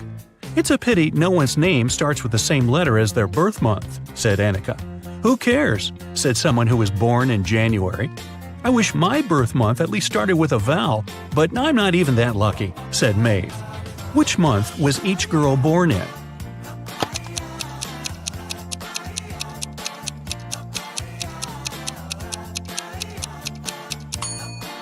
Let's draw a table. No girl's name starts with the same letter as the month, so we cross them out. The girl born in January replied, so Annika wasn't born in January. Neither was Maeve because she replied next. So Flora was born in January. Maeve wasn't born in April because her month doesn't start with a vowel, so April's girl is Jane. It leaves only March for Annika and, therefore, February for Maeve. Elsie is working as a maid at a rich woman's house. One day, the woman reported that her diamond necklace was stolen. She claimed that it must have been Elsie who stole it because that day no one else was in the house. However, Elsie denied taking it. Who should the officer believe?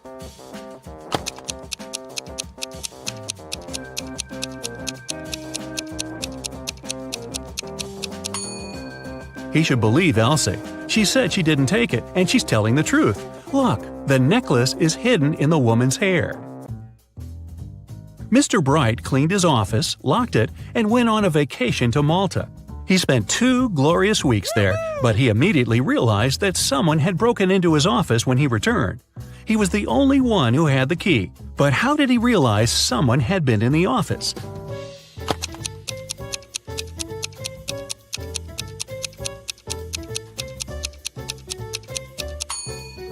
He cleaned the desk, but take a look at the trash can. There's some trash there now, even though it was spotless before.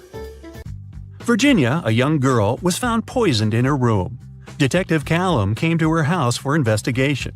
The girl was found in the armchair with a glass of some liquid by her side. It looked like she poisoned herself, but the detective didn't believe it. He said it was someone else who poisoned her, and it probably wasn't even in the glass. Why did he think so?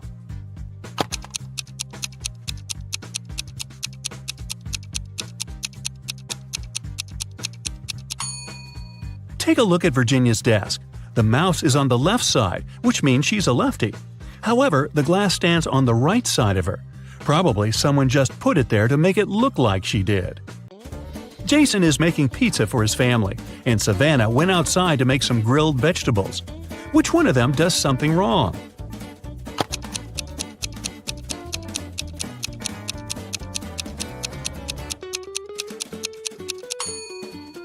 Jason. He forgot to turn on the oven. Susie is listening to music and vacuum cleaning the house. Elizabeth is working in the garden. Who is doing something wrong?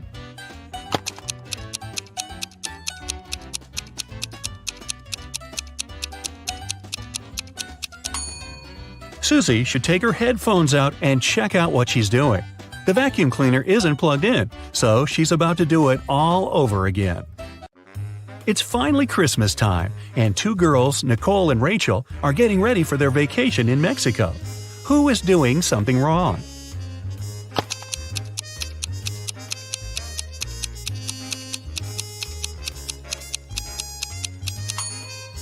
Rachel. Take a look. She's packing sweaters and other warm clothes. However, it's not that cold in Mexico, even during Christmas, so she should definitely reconsider her vacation wardrobe. Paul is a photojournalist for a local newspaper. It's his day off and he's hanging out at a party. Suddenly, a famous actress, Heather, enters the dance floor. Paul takes only one picture of her before his phone runs out of power. The next day, Paul shows this picture to his boss and gets a huge bonus. Can you guess why this picture is so exclusive?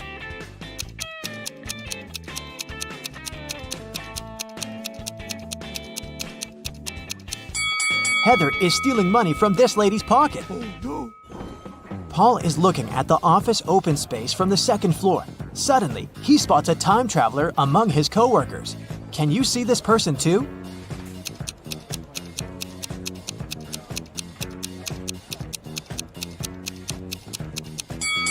This guy's outfit is too old-fashioned. Paul leaves his workplace to get some fresh air and eat. In a while, he returns and finds his boss unconscious on the floor. Paul calls doctors and questions 3 coworkers standing nearby. Rachel says, "I entered his office 10 minutes ago to discuss my ideas, but he said he's been too busy and asked me to leave." Stan says, "I don't know what happened here because it was my lunch break time. I was eating my hot dog outdoors." And Lily says, "I think I saw some suspicious man in a black outfit entering his office." Can you guess who's lying?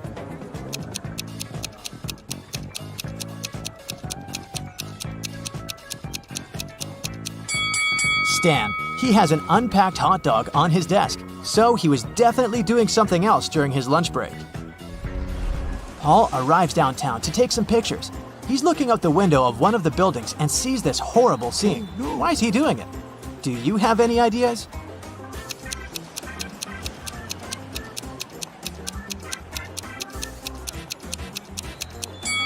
This lady is a magician, so it's just a staging. Finally, Paul enters a spooky building where he's supposed to photograph. Suddenly, someone locks the door, and now Paul is trapped inside. He wanders around for a while and finds these 4 doors. A creepy voice announces, Only door number 5 is the escape door. As for the other 3 doors, dangerous monsters are waiting behind them to eat anyone who dares to enter. "Can you help Paul choose the right way?"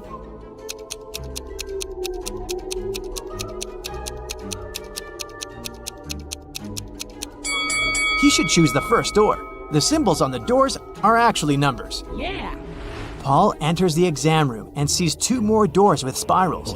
The voice says, You should choose the spiral, which consists of 2 separate parts. The other door hides a magical portal leading to a black hole. "Can you help Paul pick the right door?"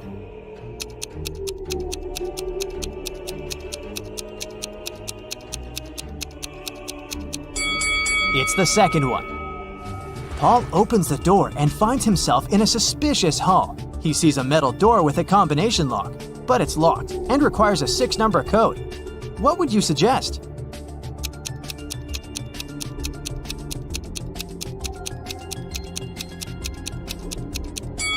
The correct code is 375419. There's a hint hanging on the wall. Paul should literally enter 3 7s, 5 4s, and 1 9.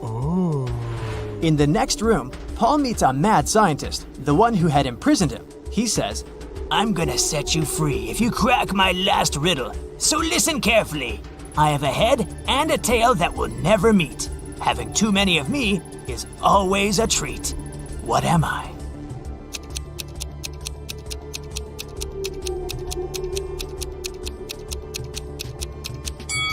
The correct answer is a coin.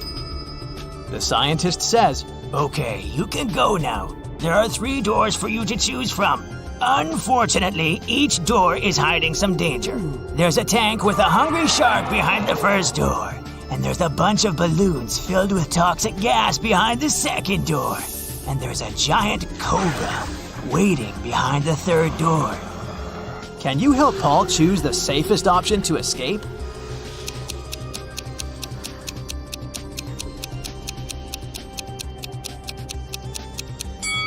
Paul should choose the second door. Toxic gas is inside the balloons, so if he passes by carefully without popping them, he'll escape safely. Paul returns to his neighborhood. He's walking down the street and sees a tree with a bunch of birds. Can you spot an antisocial owl among them?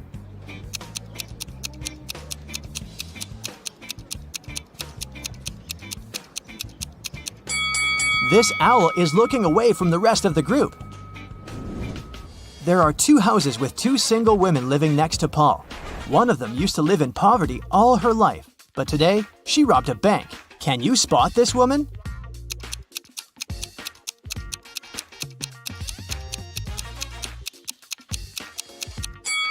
The first lady is the robber. She spent unnecessary money on food, which is far more than one person needs.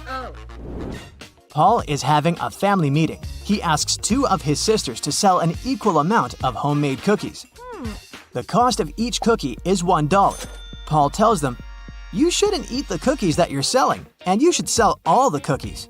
At the end of the day, all cookies are sold, yet neither sister gained nor lost a dollar. How is this possible?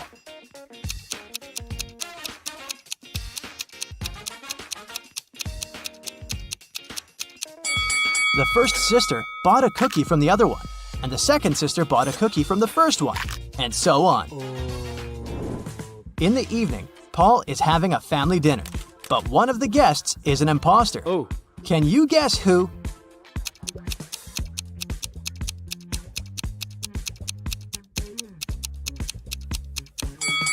This gentleman is a ghost. He's levitating in the air. The next day, Paul arrives at his workplace and sees his coworker standing near this mirror. Lily says, "It's rumored that anyone who stood up in front of that mirror at 4:44 ended up disappearing forever." The guys decide to debunk that myth.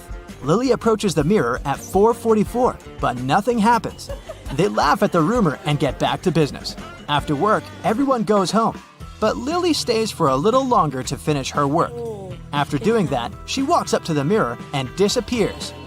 The clock says 7:16. Why did it happen at the wrong time?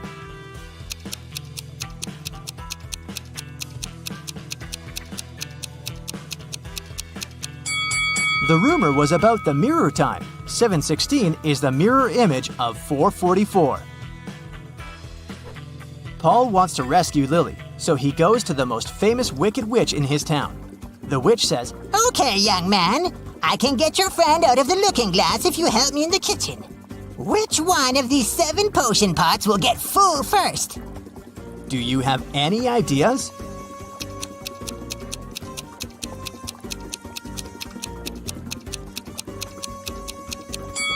Outlets to the first and fifth pots are blocked at the initial point, so they won't fill.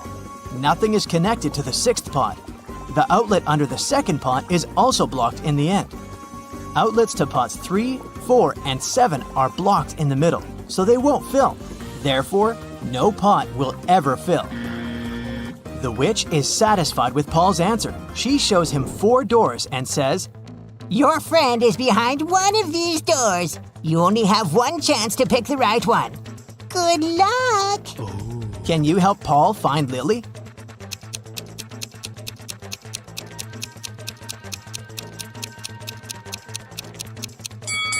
There are flower symbols on each door. Paul should pick the door with a lily. Yes! Paul rescues Lily, and the witch offers him to fulfill one wish. Paul goes home to ask advice from his family. His blind father wants to restore his sight. His sister wants a puppy, and his mother wants to be super rich. Paul makes a wish, and all 3 people get what they want. What was Paul's wish?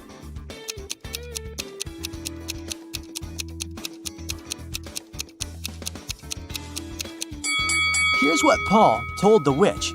"My father wants to see our puppy digging in a pile of gold coins." Paul arrives at a luxury boat club to make a report. 4 millionaires are talking about their boats. There are a total of 8 boats, 2 in each color: red, green, blue, and yellow. Each millionaire owns 2 boats, but no millionaire has 2 boats of the same color. Alex doesn't have a yellow boat. Bob doesn't have a red boat, but he does have a green one. One of the millionaires has a yellow boat and a blue boat, and another millionaire has a green boat and a blue boat. Charles has a yellow boat. David has a blue boat, but he doesn't have a green one. Can you guess the colors of boats owned by each millionaire?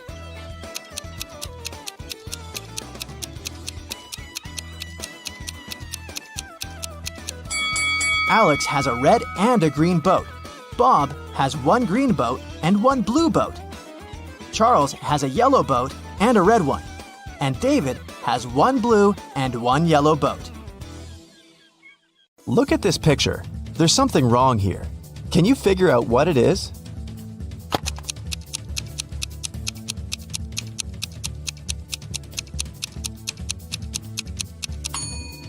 Most wristwatches are made with the crown on the right side. Detective Harris has come to investigate a new case. A car crashed into a restaurant window, smashing it. There are 2 suspects, Julie and Douglas. but each of them claims it's the other person who did it. Can you figure out who's lying?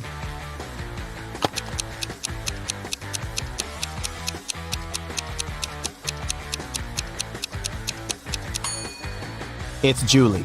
The tire tracks on the ground belong to her car. At 9 a.m., Ethan got a call from his friend, an owner of a large business. The man said that a very important document had disappeared from his office. It had been on his desk the evening before, but now it was nowhere to be found. Ethan immediately went there to question his friend's employees. Soon, he had 3 suspects. Walter said he had spent the previous evening at the movies. Joan had dinner with her friends, and Zachary visited an art gallery. It didn't take Ethan long to understand who was lying. Do you know it too?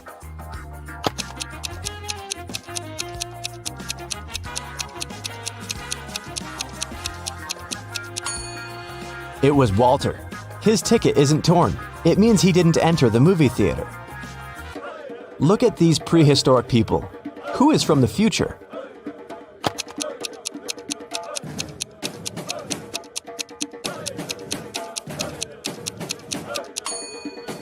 It's one of the guys carrying water.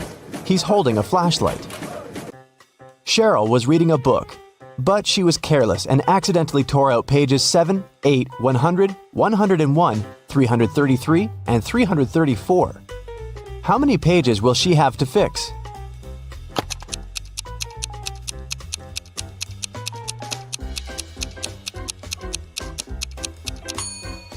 Just 4. 7 and 8, as well as 333 and 334, are different sides of one page. Olivia called the police. She told them someone had broken into her house, tied her up, and taken all her money and valuables. When the officers arrived, the entrance door was open, and Olivia was indeed tied to a chair. And still, the detectives didn't believe her story. Why?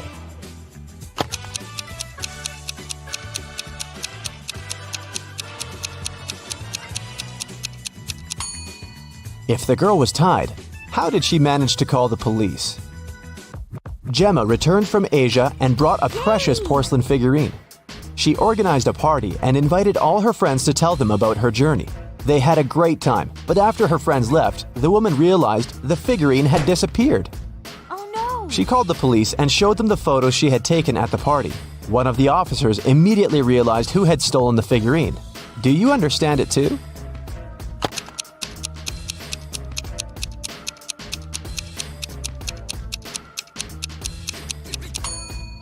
It was Emma.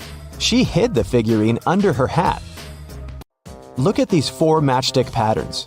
Which one is different from the rest?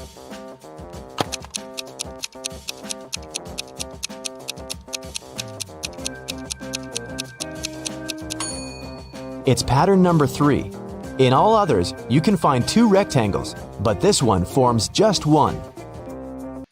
One scientist needed volunteers for his experiments, and 2 friends, William and Oliver, needed money. And since the scientists promised the experiments were going to be harmless, they agreed to participate. But in reality, the scientists planned to test the volunteers' reaction to different poisons. First, he trapped the guys in his lab.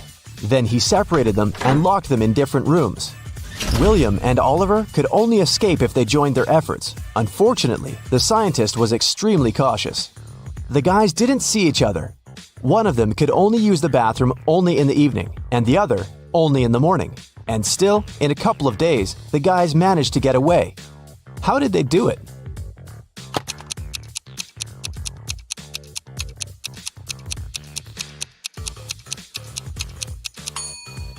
They wrote messages to each other on the steamed-up mirror in the bathroom with their fingers. They could read the messages later by breathing on the mirror.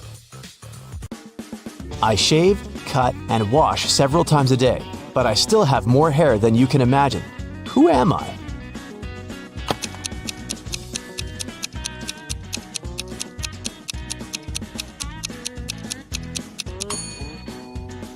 I'm a barber. Adam was driving home late at night when he noticed he was about to run out of gas.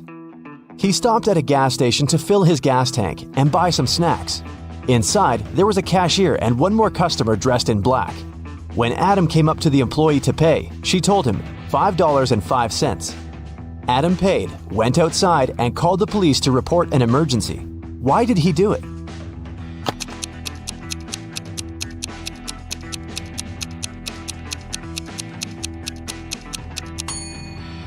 The cash register showed 1835, but the cashier said 505, which looks like SOS.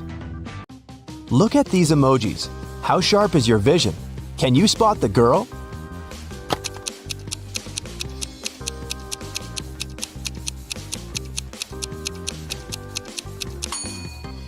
Right you are. Here she is, on the left. Can you find all 6 Ys in this picture?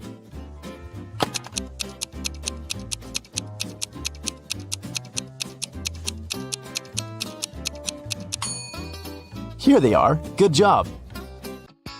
You take it and throw away its outside. Then you cook the inside. Then you eat the outside and throw away the inside. What is it?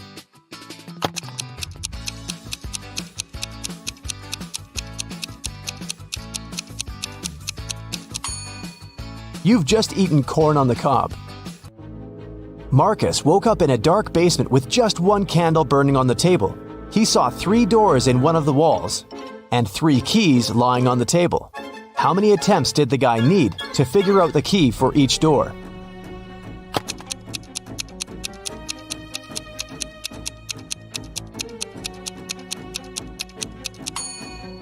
He needed 6 attempts at the most.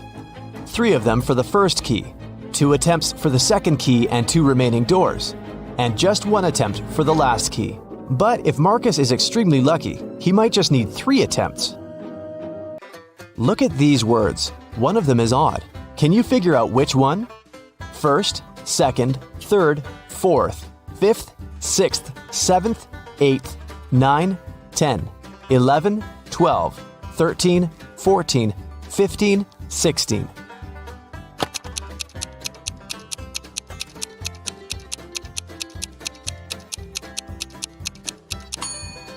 It's the word fourth.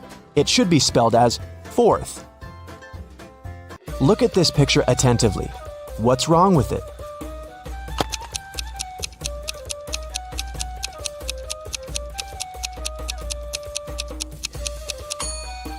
There are no shadows here.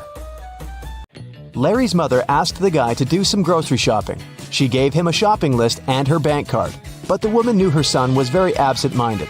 That's why she gave Larry a small note in case he forgot the card's PIN number. When the guy was at the register, he realized he had indeed forgotten the PIN. Larry pulled the note out of his pocket and immediately remembered the PIN.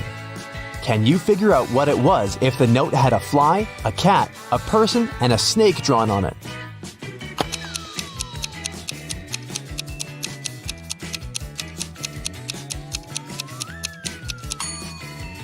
The PIN was 6420. Larry just had to count the number of legs of each creature. What is the missing number?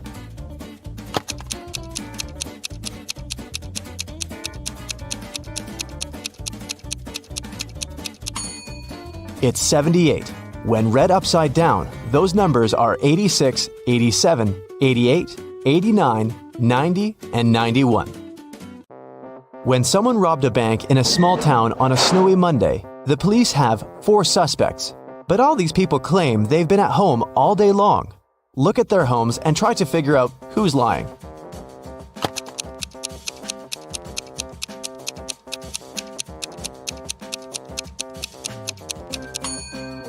It's Rick. He returned home only recently. He parked his car near the house after the snow had already built up on his driveway.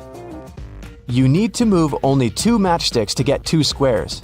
How can you do it?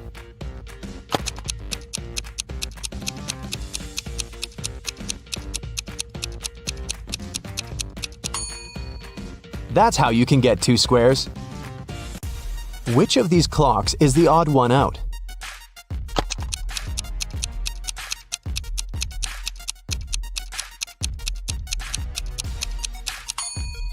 It's clock C. On its face, 13 has taken the place of 12. Thomas loved asking his friends to solve all kinds of funny riddles. If they answered correctly, he helped them with whatever they had problems with. One day, Daniel came to Thomas and asked for help with his math exam. He knew the rules though. He had to solve one riddle first. "What kind of running leads to walking?" Thomas asked. Do you know the correct answer?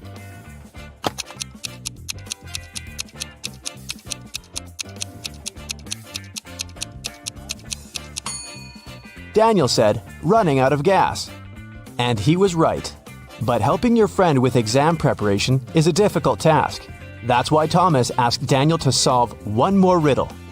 A woman drove from Seattle to Los Angeles. It took her 2 days to get to her destination. That's when she discovered one of her tires was punctured.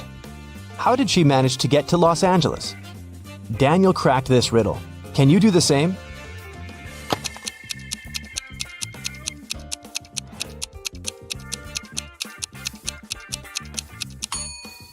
The punctured tire was the spare one.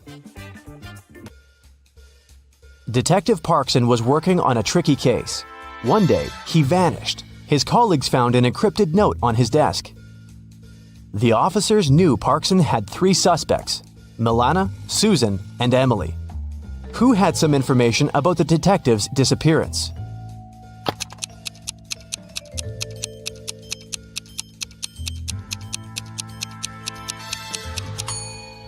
After some time, one of the police officers cracked the code. D plus 1 equals E. L plus 1 equals M, and so on. It was Emily who knew where the detective was. Aaron's enemies kept the guy in a tower that was 150 feet high. Aaron's friends managed to have a pair of scissors and a rope delivered to the man. Unfortunately, the rope was just 75 feet long. And still, Aaron managed to escape. It's known for sure that he cut the rope in the middle. But then what?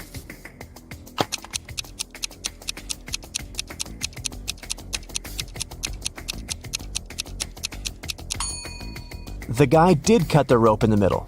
Not across, but along. He tied the 2 parts of the rope together and got down to the ground.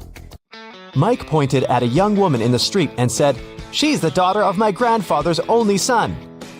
Is the woman related to Mike?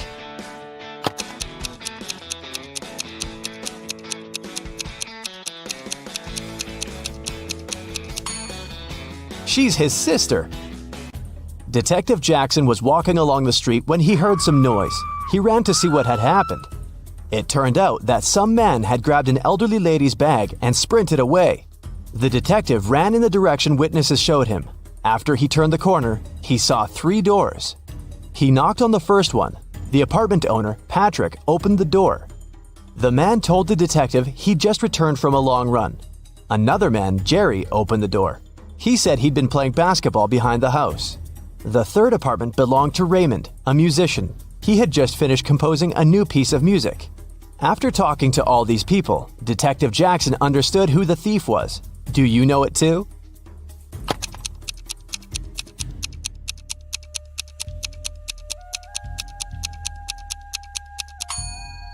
The thief is Jerry. He claimed he'd been playing basketball. But he was holding a football while talking to the detective. Let's dive right in, shall we? Jane, Emma, and Carla are working out in a gym. One of them isn't being careful enough. Who is it?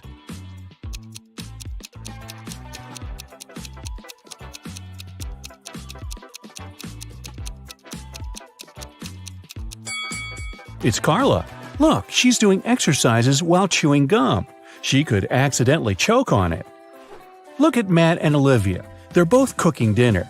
Matt is using a stove and Olivia is using a grill outside. Which of them is doing something wrong?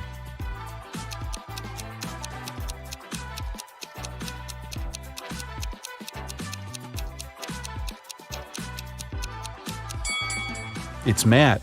He forgot to turn the stove on. Noor was a married man, and his wife had a twin sister. One day, the twins decided to trick him. They both pretended to be his wife to see if he'd find the right person. Unfortunately, Noor got way too confused. Can you find his real wife?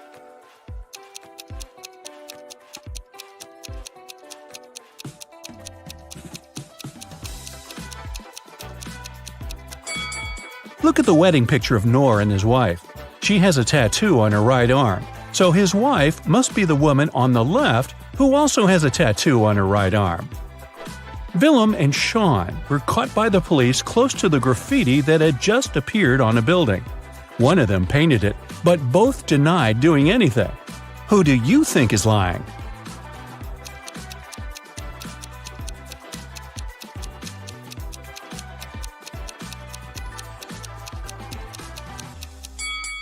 It was Willem. Look, there's some paint on her hands and shirt.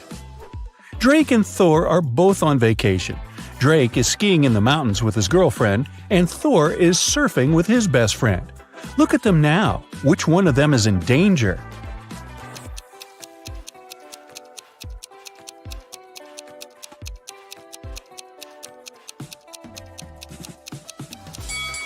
Drake! He's screaming in the mountains. It's not safe because it can cause an avalanche. Now, let's find some pet owners. For example, look at these three girls. Can you figure out who the cat belongs to?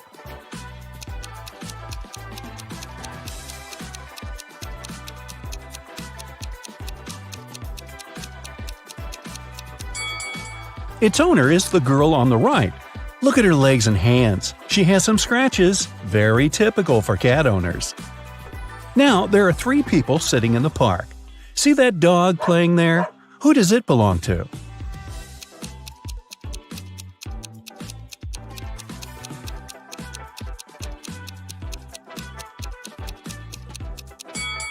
To the guy in the middle. Look, he has a leash. These guys, Ian, Noah, and Luke, are basketball players. They're getting ready for the game in the changing room. Which of them is Noah?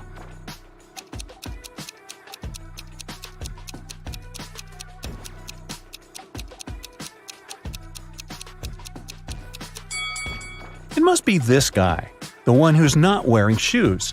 Look, his shoes are in the locker with the name tag Noah. Esme was walking in the forest and got lost. She had been wandering for hours until she came across a witch's house. The witch was busy with a new spell and had a riddle for Esme. If the girl managed to solve it, the witch would let her go. If Esme failed, she'd have to stay with the witch forever. So the witch had 6 test tubes. The first 3 were empty, and the last 3 were full. For the spell, full and empty tubes had to alternate. Esme had to solve this problem, but she could only touch one tube. How can she do it?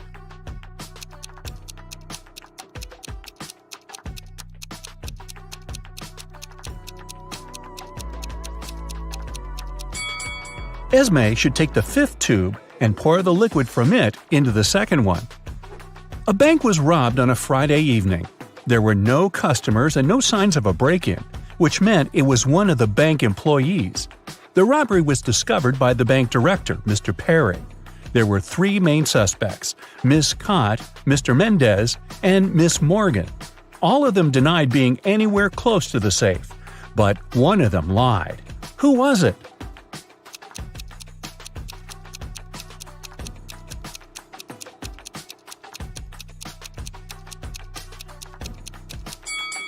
Pay attention to the footprints. These must belong to Mr. Perry, but there's another pair which must be heels. Mr. Mendez is wearing sneakers and Miss Morgan is wearing flats. Miss Cott is the only one wearing heels. The footprints are likely to be hers, so she lied. Mrs. Nichols has 4 daughters and a son.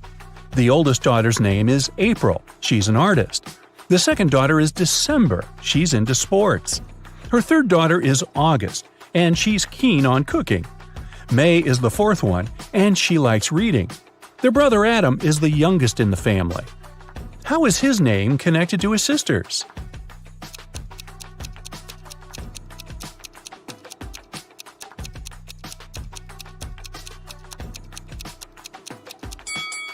The first letters of the girls' names make up the name Adam. Another family riddle for you. Ava is Bella's sister, Bella is Ella's sister, and Ella is Ruby's mother. Who is Ruby for Ava?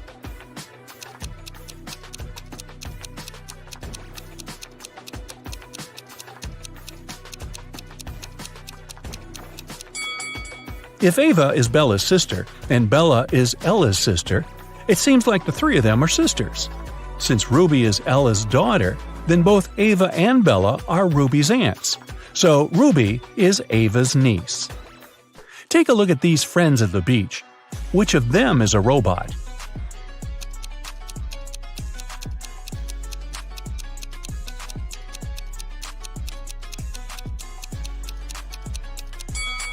It must be this girl. Look, it's very hot outside and everyone is sweating, except her. That's kind of odd. The police also broke into 3 apartments. In one of them, a robot lives. Can you guess where?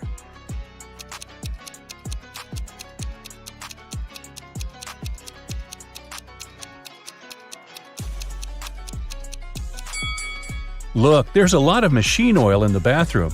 I'll bet it belongs to the robot. What about this photo? Can you spot a robot here?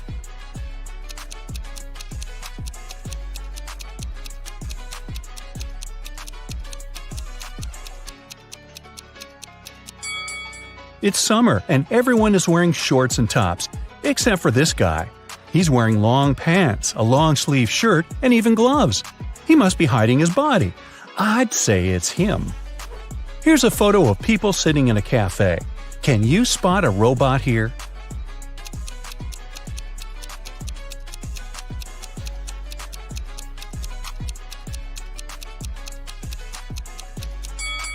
It must be this lady, since she's not drinking or eating anything. Guess why? Well, robots can't eat human food, obviously.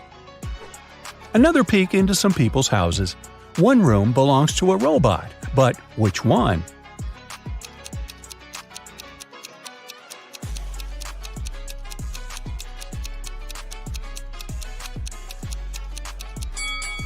It must be this one. Look, there's a whole bunch of bolts and spare parts in the wardrobe.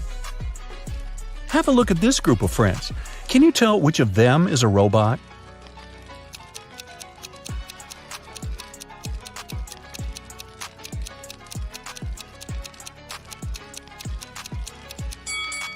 It must be this guy. There's some steam and sparks coming from it. Perhaps it's a robot that needs some renovations. Aiko has won a game show, and she can finally get her prize. But there's a catch, one last task. There are 3 boxes, and she can pick one to take with her. One box is filled with $100 bills, another box contains 5-cent coins, and the last box has both bills and coins. The boxes look exactly the same, and the girl can't touch any of them. The boxes have labels. Bills on the left one, coins in the middle one, and bills and coins on the right one. All the boxes are labeled wrong. Aiko can't look inside any of the boxes, but she can ask for one sample from any box. What should Aiko's strategy be to identify the box filled with bills only?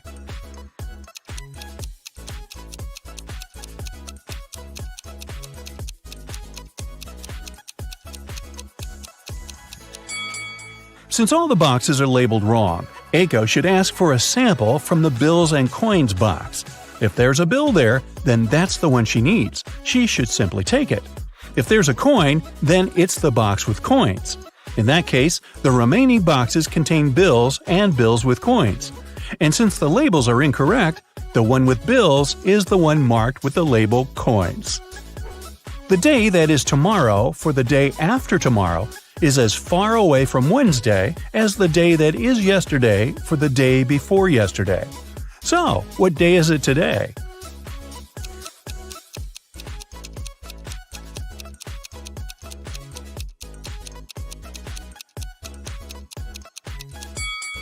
The tomorrow for the day after tomorrow and the yesterday for the day before yesterday are exactly 3 days away from today. If they're equally far away from Wednesday, then today is Wednesday. Meadow loved animals and she decided to get some frogs.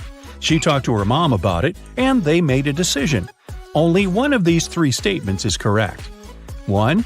Meadow got at least 1 frog. 2. Meadow got at least 5 frogs.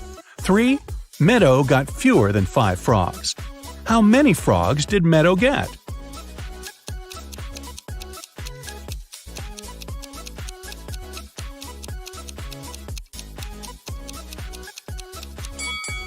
So, only one statement is correct. If it's the first one, then the other two must be wrong. In this case, she can't get 5 or more frogs, so it doesn't work. If the second statement is correct, then she has at least 5 frogs. But then the first statement is automatically correct too. Let's say the third statement is correct, so she got fewer than 5 frogs. Automatically, the second statement is wrong, but for the first statement to be wrong too, she should have got fewer than 1 frog. So it seems that, after talking to her mom, Meadow got 0 frogs. Maybe instead, her mom got her a dog, which would at least rhyme. Let's start with testing your attention to detail a bit. Take a look at 2 friends, Ariana and Brooke. Can you tell which one of them is richer?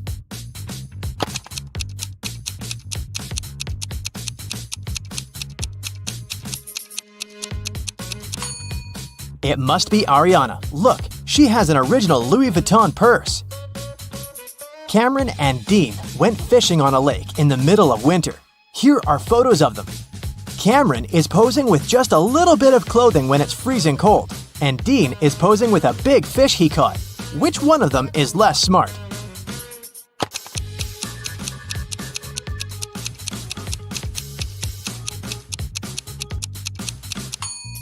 It's Dean. Look, the ice on the lake is cracking. It's dangerous to stay there. Everly and Jasmine are in a hurry to get to work. They're running late. Everly is going her usual way, and Jasmine has taken a shortcut. Which one of them is in danger?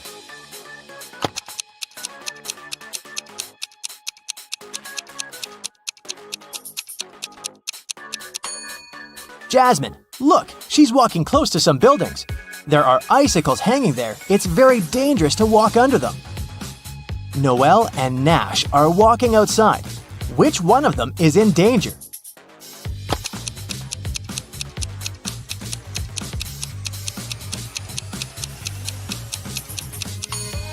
It's Noelle. Even though Nash is blind, he has a stick and he'll know that there is a hole. Noelle might not notice this because she's too focused on her phone. For her wedding anniversary, Charlotte received a diamond necklace. Next evening, she was having dinner with her friends and showed the necklace to them. She let them look at it and left for the bathroom. When she returned, the necklace wasn't there. Her friends told her that she had taken it with her. Take a look at the pictures before and after and tell where the necklace is.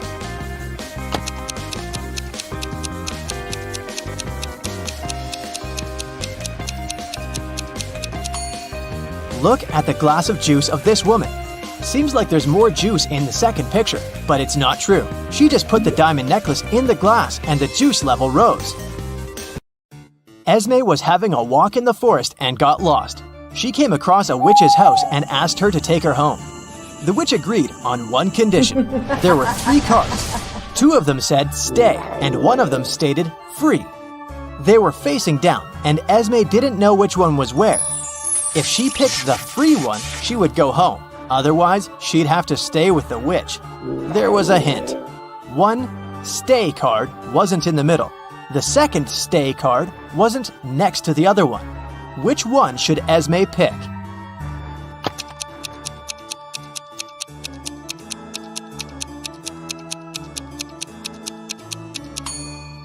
If 1 stay isn't in the middle, it's either on the left or on the right. Otherwise, if the other one can't be next to it, then it's definitely not in the middle, but on the other side. So, Esme should pick the middle card. It must be the free pass. Ava needed to sneak into her mom's computer to delete an email she had accidentally forwarded to her, but the account required a password she didn't know. Luckily, there was a hint, and here's what it said. What do you think the password is?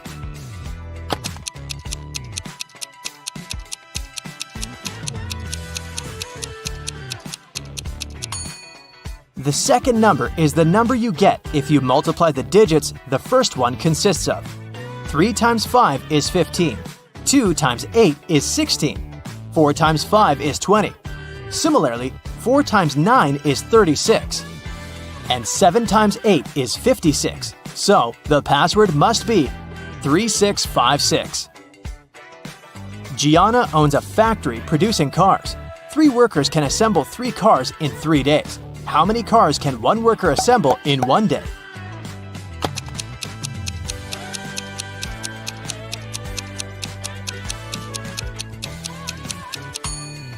If 3 workers assemble 3 cars in 3 days, then 1 worker assembles 1 car in 3 days. So, in 1 day, a worker assembles 1/3 of a car. Eloise woke up in a dark dungeon with only some torches lighting it up. There was a door, but it was locked. There was a panel with buttons of different colors and a plate with the word "Grow" written on it. How can Eloise get out?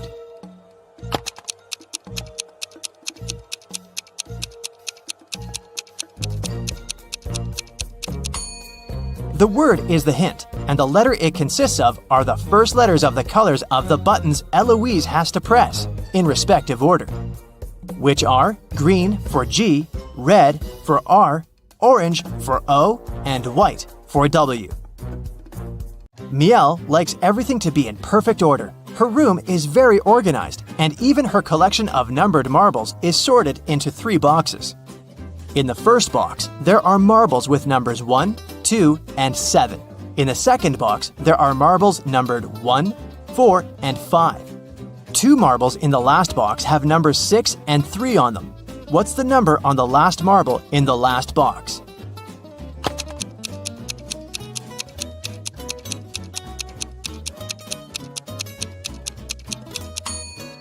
The sum of numbers on marbles in each box is 10, so the number on the last marble should be 1. Ashley arrived on a remote Greek island to spend her getaway vacation alone. All the locals there tell the truth and all the tourists always lie. 2 girls approached her, and one of them said, "Hey, I'm Paige. I'm a tourist here. And this is Sophia. She's from here." Can you tell if either of the girls is a local or a tourist?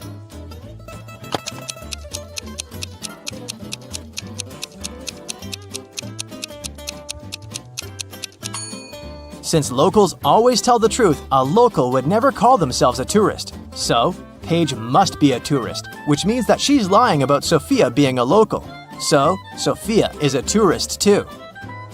Calliope is a queen of a remote island country that no one has ever heard of and that isn't on any maps. She wanted to make sure that there are more girls being born in her country, so she passed a new law. Every family should give birth to their descendants until they have a daughter. After they have a daughter, they can't have any more descendants. With this law, what will be the ratio of men and women in the country after many years and generations pass?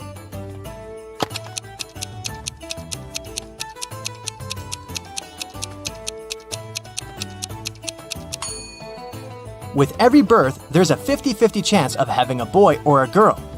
So, it doesn't matter how many are born in any family, the ratio will always stay more or less 1-to-1. This law will only ensure that there's at least 1 girl in every family.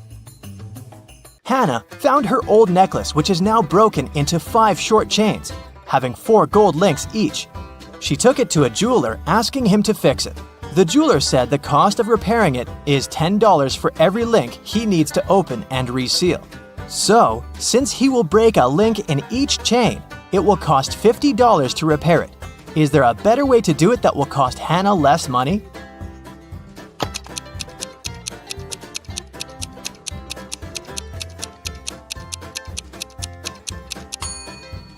A more efficient way is to break the 4 links in one of the pieces and use each to seal the remaining 4 chain pieces with them.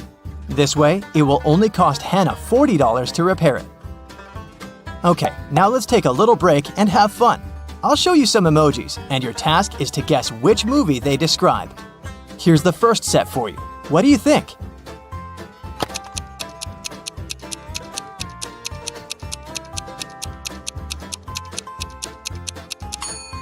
Yes, that's The Lion King, of course. Nothing hard. Here's the next one. Any ideas?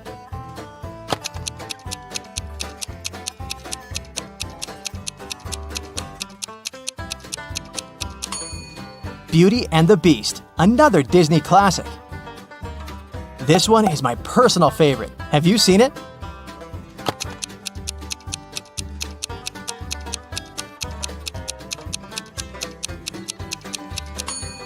It's Up, a must-watch animated movie. Let's try something newer. Can you recognize this one?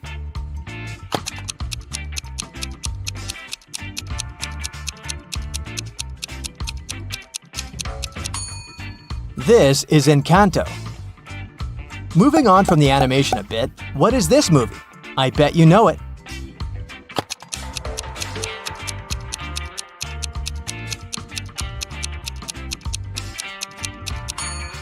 It's Alvin and the Chipmunks, a movie about singing chipmunks. Any ideas here?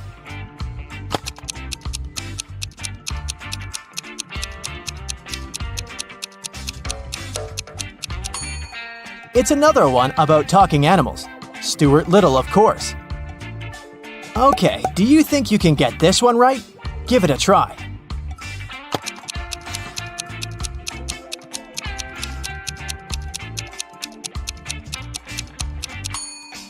Night at the Museum, correct. This one is a great movie. I bet you know it well.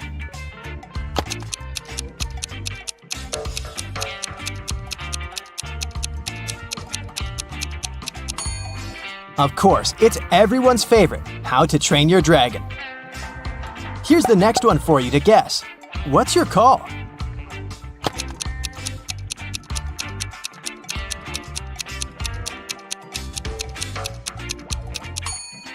That's Shrek.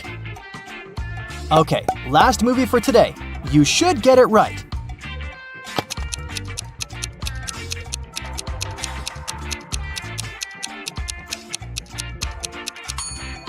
Secret Life of Pets.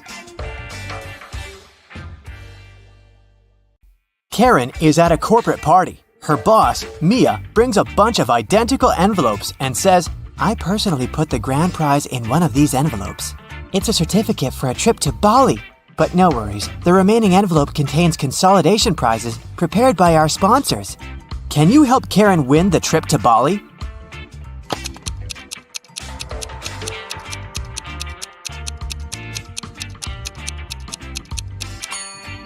There's a lipstick print on this envelope. Mia has a similar lip color. She said that she had personally packed only one envelope, so the grand prize should be here. The day of Karen's flight to Bali has finally come. She calls a taxi to the airport. Soon, 3 identical taxis arrive at her porch.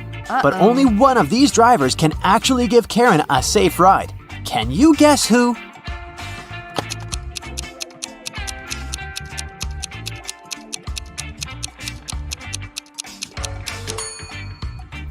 The second car has a flat tire, and the driver of the third taxi is a werewolf.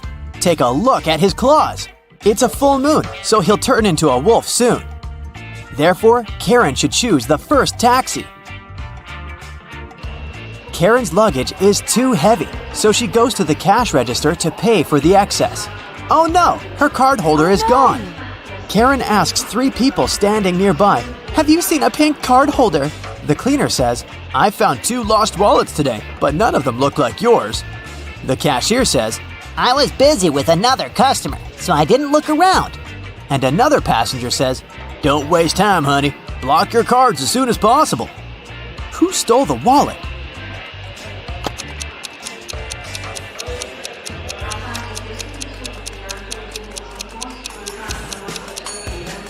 Nobody. Karen put it in the fold of her hat and forgot it there. See? On the plane, the steward asks Karen to switch seats with another passenger. Karen can choose one of these 3 seats. Can you help her figure out the best option?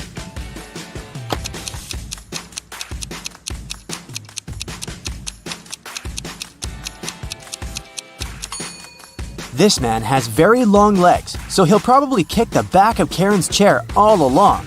The second option is next to this elegant lady, but she's stealing money from another passenger. Probably not the best company for a long-hour flight. Although the third guy looks like a vampire, it's just a costume. He's sitting by the window, but the sun rays don't bother him, so he's the best option. Karen arrives at a fancy hotel in Bali. The manager shows her the 3 best bungalows to choose from, but only one of them is safe enough. Can you help Karen to make the best choice?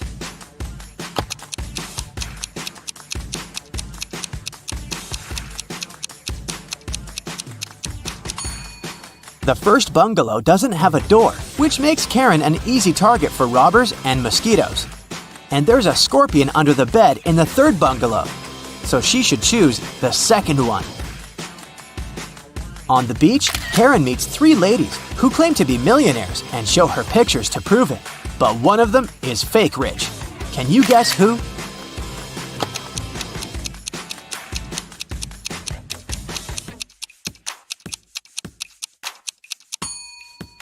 It's the first lady. She's just modeling for an electric toothbrush commercial, so her luxury is artificial. Karen is walking down the shore and sees a party. It's a beach wedding, so the bride and groom don't wear traditional costumes. Can you find the newlyweds among these people?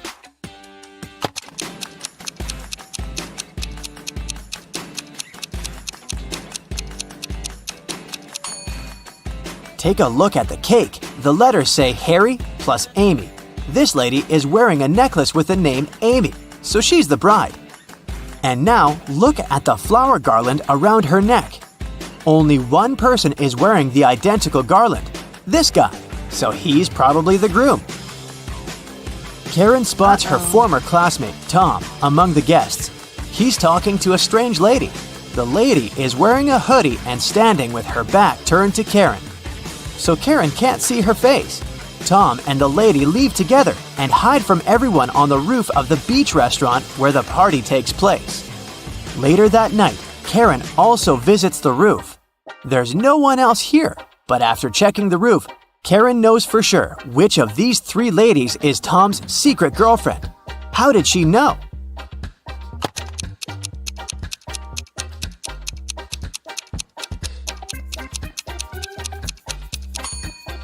The third lady's dress is decorated with gold sequins. She lost one sequin on the roof. Tom sees Karen and invites her for a walk along the shore. She spots 4 weird things right away. Can you see them too?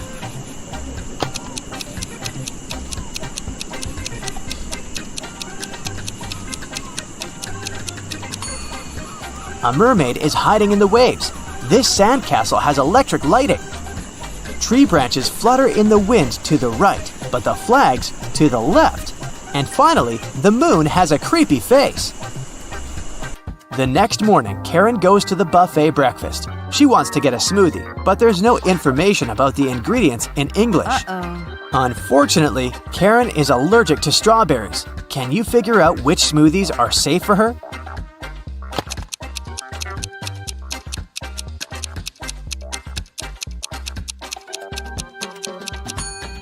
It's all about the color. Only the green and yellow smoothies don't contain any strawberries for sure. Other options are risky. Karen enters a spa center. The manager asks her to wait for 15 minutes. Karen takes a seat and falls asleep. She wakes up after a while and finds out that someone had given her a heart-shaped tattoo. She questions 3 suspects. Bobby, the client, says, "Lady, I've just arrived on my motorbike. If I see any crazy tattoo artists around here, I'll tell you." Leah says, "I've been cleaning the bathroom within the last 30 minutes. And Tony, the massage therapist, says, "Sorry, I was busy with my client, so I didn't look at you at all." Who's lying?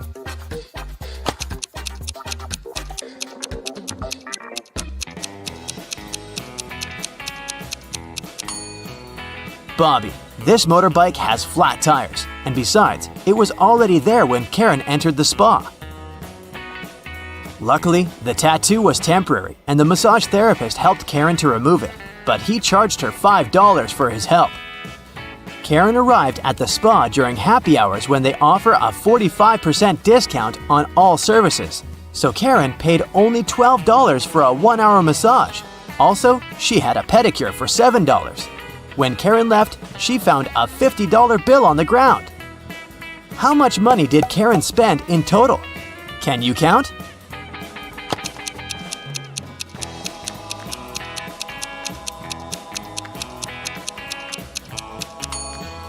Karen spent a total of $24. As for this $50 bill, it's fake, so it doesn't make any difference. Karen brings her clothes to the local laundry owned by 3 sisters. She returns to pick up her stuff in 5 hours. Unfortunately, someone has burned her favorite dress with an iron. Karen gets furious and questions the sisters. Mia says, "I didn't iron today. It must be Pia." Pia says, Nah, I was planting roses in the garden all day. It must be Gia. and Gia says, "I don't know who's guilty because I've been away all day." Who burned Karen's dress?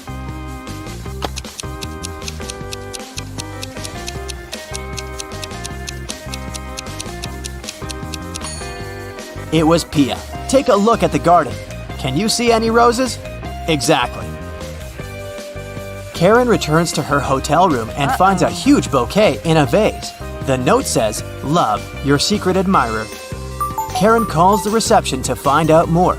The manager says, "One of the hotel's male guests ordered the flowers, but I can't reveal his name." Only 3 male guests stay in this hotel at the moment: Hans, Jacques, and Will. Karen meets them all at the beach and spots her secret admirer right away. Do you have any clue who it might be?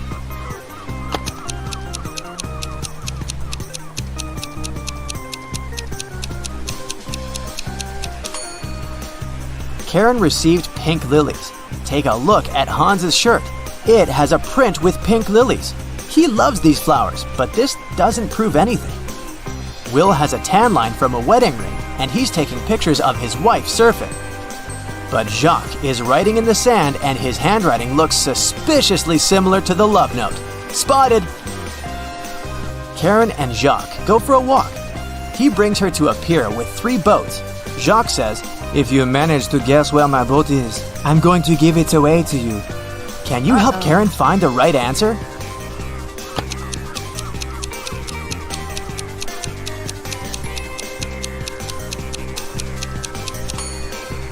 Someone's sleeping on the second boat, but this doesn't mean that the person is the owner. The third boat is called Jacques, but this name is quite popular. Let's take a closer look at the first boat. Can you see the red trousers on a hanger? They match perfectly with Jacques' jacket. Therefore, this is his boat. Robert was a collector of rare coins. One day, the man called the police. "I got this coin only yesterday," he cried. "I've been looking for it for several years, and now it's gone. I'll bet it's one of my brothers. Frederick and Matthew live together with me. One of them collects ancient books, and the other is crazy about rare stamps. All our collections are kept in one large room."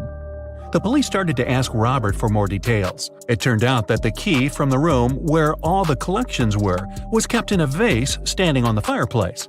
The only person who visited the house was Robert's friend, Mark. The man liked the coin so much that he started offering big money for it. But Robert didn't agree to sell it. In the morning, he came to check on the coin, but it was missing. When the police arrived, they found out the room had been opened with the key. The police didn't find any fingerprints either. Do you know who stole the coin?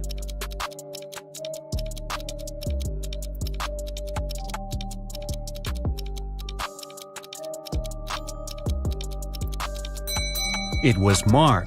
He was the only person who had a reason for getting rid of the fingerprints. The brothers' fingerprints would be absolutely natural since they lived there.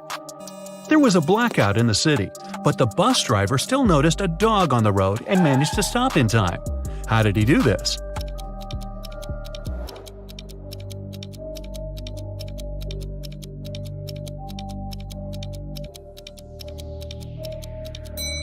This accident happened during the day. It's nothing but holes tied to other holes. At the same time, it's as strong as steel, but not as stiff as a pole. What is it?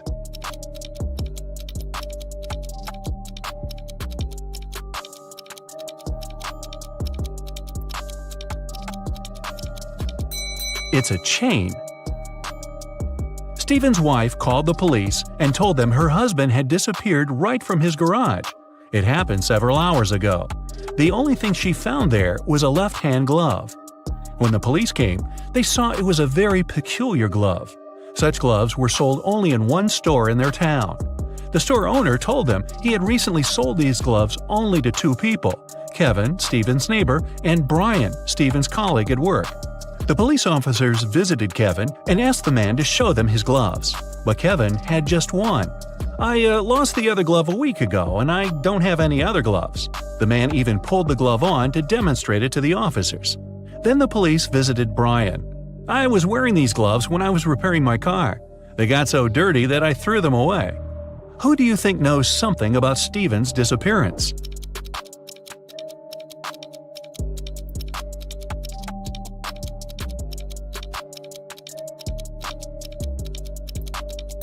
Brian. Kevin put his glove on his left hand, and the glove Steven's wife found was also for the left hand. A math teacher told his students about the Roman numerals. After that, he asked them to draw just one continuous line and turn IX into 6. The only condition was that the students were not to lift their pens from the paper until the line was finished. Jeffrey was the first to complete this task. How did he do this?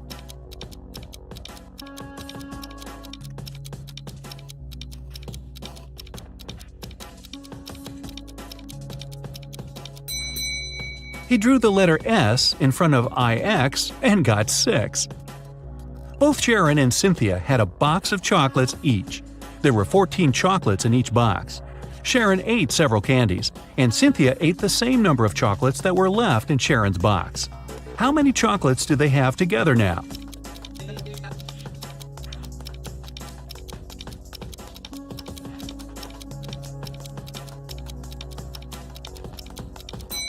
They still have 14 chocolates together. Kimberly inherited an old house from a rich aunt. When the young woman was exploring the cellar, she came across a massive wooden door. She opened it and saw a small room. In that room, there were 3 bags and a note on the floor. One of the bags has $1 million and the others are empty. You can only open one bag, so think carefully. Kimberly also noticed there was a message on each bag. On the first bag it said, "The cash is not here." The message on the second bag was, "The cash is not here." And the message on the third bag claimed, "The cash is in the second bag." If only one message is true, which bag has the money?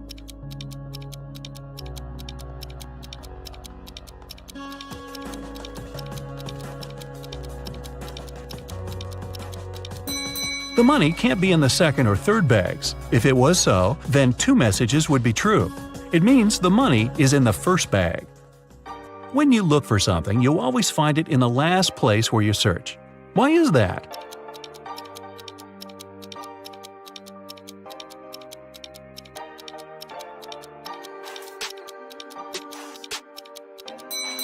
It's always the last place where you look because, after this, there's no need to continue your search. A married couple went on a vacation and asked their neighbor to look after their house. When they returned, the wife found out that she had lost all her expensive jewelry, and it happened because of a power failure, no less.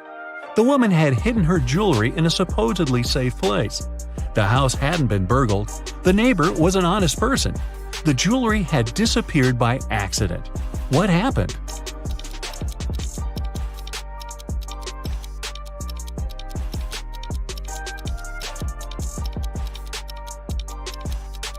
The wife hid her jewelry in the freezer in a bag with frozen food. After the power failure, the food got spoiled. The neighbor decided to help and threw away all the bad food from the fridge, along with the jewelry. You're locked in a room with 3 doors. It's safe to walk through any of them, but the doorknobs are the real problem. One of them puts out high voltage. The second is covered with poison. Just 1 drop on your skin and you won't survive. And the third doorknob is so hot it will make your hand burn. What doorknob should you opt for?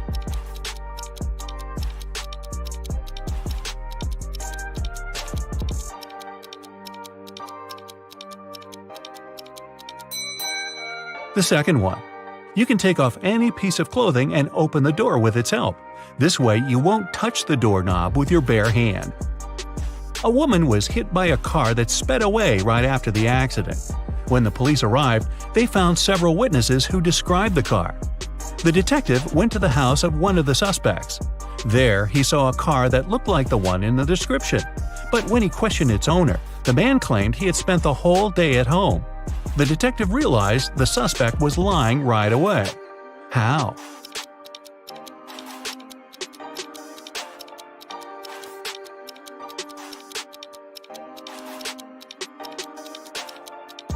He touched the hood of the car, It was still warm from the engine.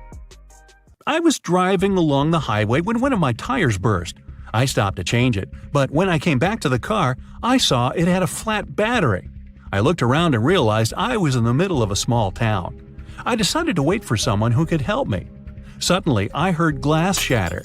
The night was very dark, so I switched on the headlights and saw a man climbing out of a house. He was carrying a large bag. I got scared and ran to the nearest police station. That was Mr. Darrison's story. The police detective who was listening to him asked, "And where did you hide everything you had stolen from that house?" How did he come to that conclusion?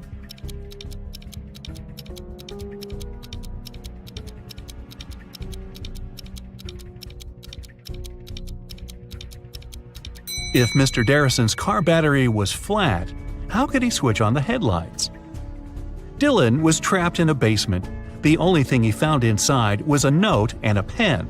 Find the way to get 200 out of 188 with one line, and you'll be free. 5 minutes later, the door opened automatically, and Dylan was free. What did he do?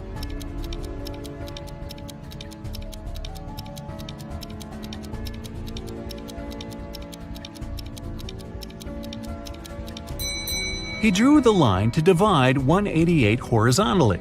That way, he got 2 ones and 4 zeros. A woman in a purple dress exclaimed, "I've never been to this store, Cinderella dresses. What kind of name is this?" But many people claim that a woman in purple took all the money from the cash desk while the shop assistant was away and ran out of the store, Detective Smith told the woman. The woman exclaimed, "I was just standing outside when suddenly a woman charged at me. Of course, I got scared and ran away. Then a police officer saw me running and stopped me. I agreed to return to the store, hoping it'd clear up the confusion. Several visitors said I could be the thief, but they weren't sure. Now I know you're the woman who stole the money," the detective said. How did he figure it out?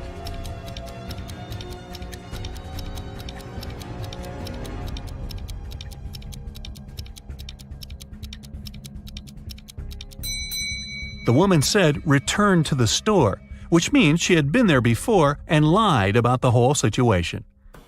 Your company produces shoes. You have 2 factories in different cities. The workers of both factories have started to steal shoes. You can't use any additional security, but you have to stop the theft. How can you do it?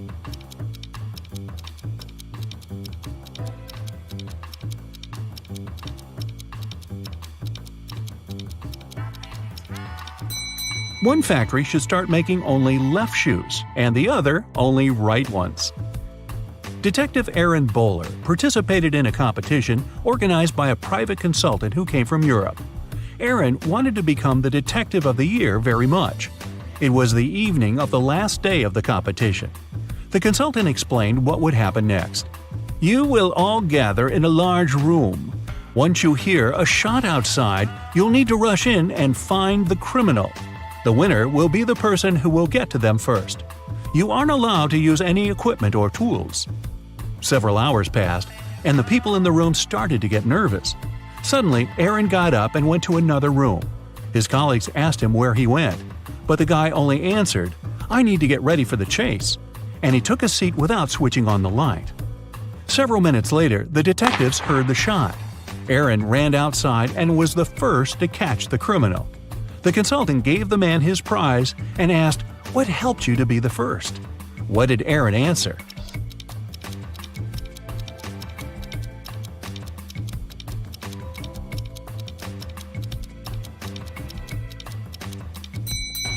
His eyes didn't need to get used to the darkness outside because he had already spent some time in a dark place.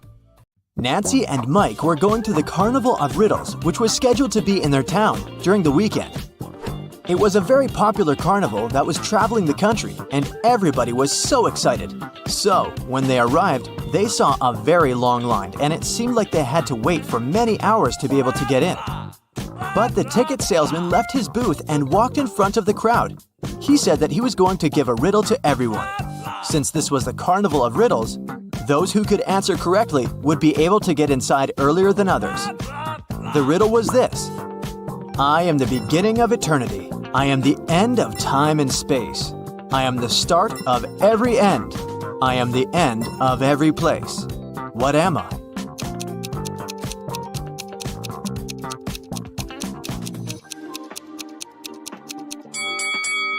The answer is the letter E. Nancy and Mike were so happy that they knew the answer and didn't have to wait to get in. But even though they were able to move in front of the line, they still had to pay for the tickets. But they were so expensive. The salesman offered them another riddle. If they could answer it, he would give them a 50% discount. I have an X number of candy apples. If I count them by threes, the remainder is 2.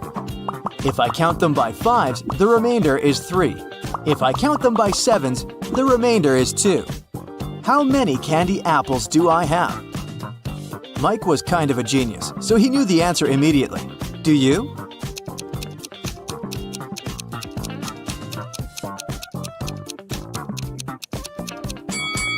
The answer is 23. Nancy and Mike were glad to have been able to save some cash to buy snacks. Nancy wanted to get something sweet for herself and her brother, so they went to the candy booth. They had 3 options to choose from. They could either buy cotton candy, candy cane, or a candy apple. Which one should they pick?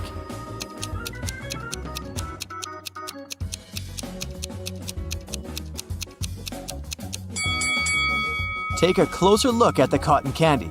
There's a teeny tiny spider stuck inside. Yikes! And did you notice that little apple worm inside the candy apple? That's never good. So, they should buy the candy cane. Before leaving the candy booth, Mike wanted to get a gumball too.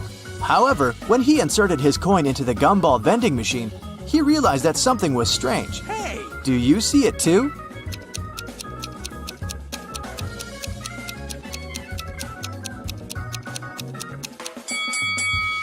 Look inside the machine carefully. Not everything in there is a gumball. This and that are eggs. How weird is that? Hey! After eating their candy, they came upon a tent with a sign that said, "Enter if you want to see real magic." They were intrigued, so they decided to walk in. There were 3 different magicians.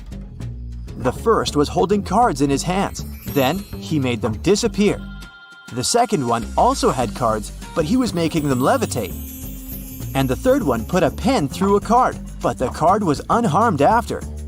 Only one of them was capable of real magic, and the others were just doing tricks. Can you tell who?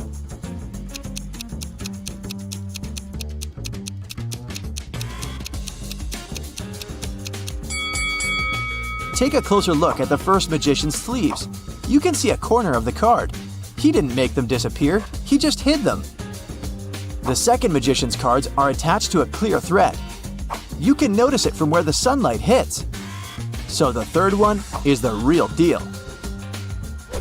Mike was a fan of all things scary, so he convinced his sister to take the haunted house ride. As their cart moved inside the dark tunnel, they encountered 3 different monsters along the way. A zombie, a ghost, and a mummy.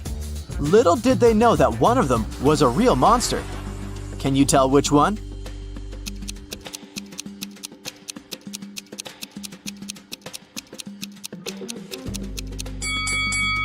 Take a look at the zombie. Its makeup is kind of melting, which means that it must be an actor. As for the mummy, look at his ankle. His skin slightly shows under all that mummy gauze. So he must be a dressed-up actor as well. That makes the ghost the real monster. So creepy. Nancy didn't enjoy the haunted house ride. She wanted her next ride to be something relaxing, so she chose the carousel. Mike decided to skip this one to explore the carnival more. They agreed to meet later. When Nancy arrived at the carousel, she saw that all the horse seats were taken, except 3. But only one of them looked safe to sit on. Which one is that?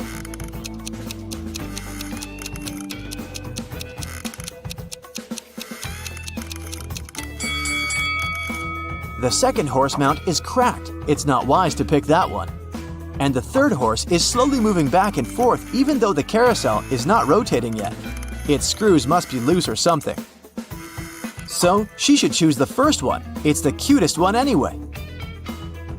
As Nancy was enjoying the carousel, Mike decided to check out the Hall of Mirrors. The information board said that only one person was allowed inside. Mike entered and had so much fun enjoying all the funny reflections of himself on the weird mirrors. But then, suddenly, he screamed with fear. Why is that?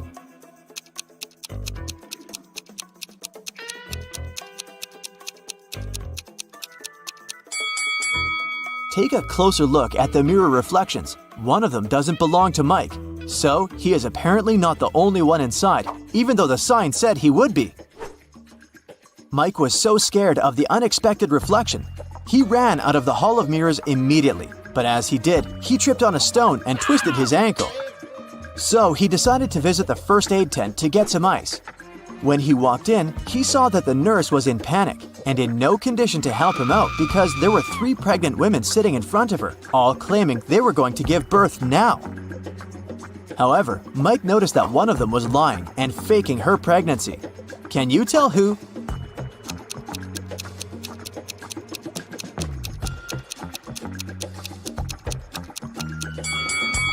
Girl number 3 is clearly the liar.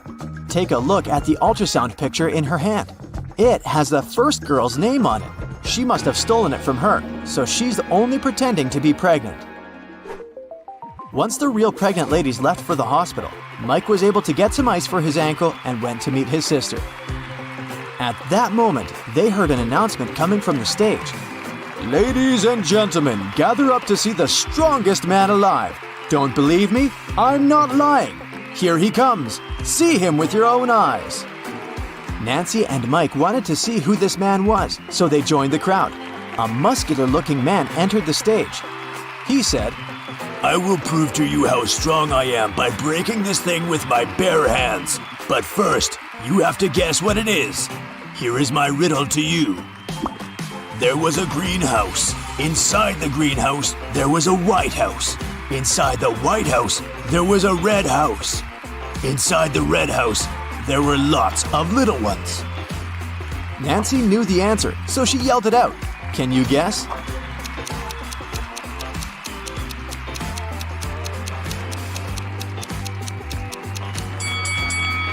It's a watermelon, and the strongman was able to break it with his bare hands indeed.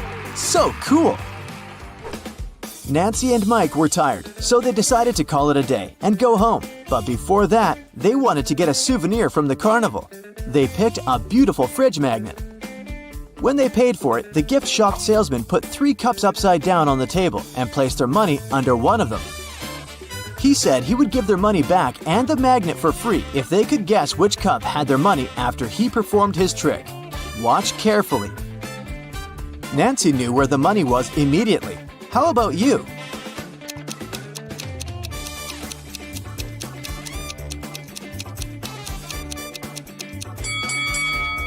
It's here. You thought it was under this one, right? Watch it in slow motion again. Do you see the salesman putting the money under that one with a quick hand movement? Nancy noticed that. What a fun day! Lola is a waitress on a giant cruise liner. One night, after the restaurant closed, she found an expensive watch on the floor. She announced it on the cruiser's radio, and 3 people showed up to claim it. Roger showed Lola the tan line on his wrist and asked her to give him the watch back. Mary said she remembered dropping the watch near the entrance of the restaurant and wants it back. Susie kept asking if the watch was okay and if it was working. Lola decided that the watch belonged to Susie. Why? You've got 10 seconds.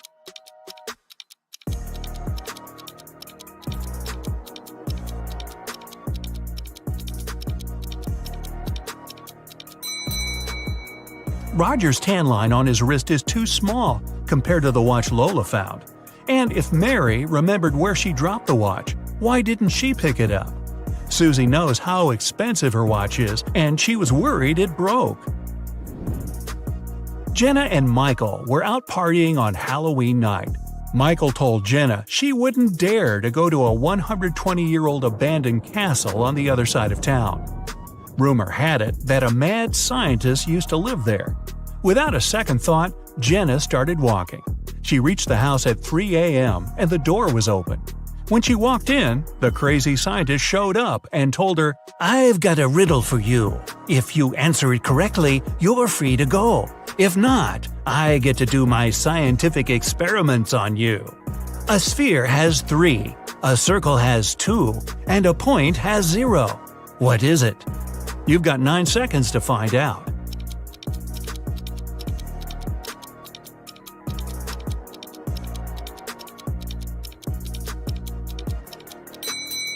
Dimensions. Michael left his work and walked into the dark parking lot in the basement to get his car. When he approached his vehicle, he saw a 4-pin lock on his door. He kept looking at it when his boss showed up. He told Michael, "I want to see if you're smart enough to get a promotion. You only get one try. If you figure the code, tomorrow you'll move to the executive's office." His boss gave Michael a piece of paper that read, "Which was the latest passing year that was the same upside down?" Michael started thinking of all the years that passed, and the next day he got the promotion. You have 8 seconds. Think fast.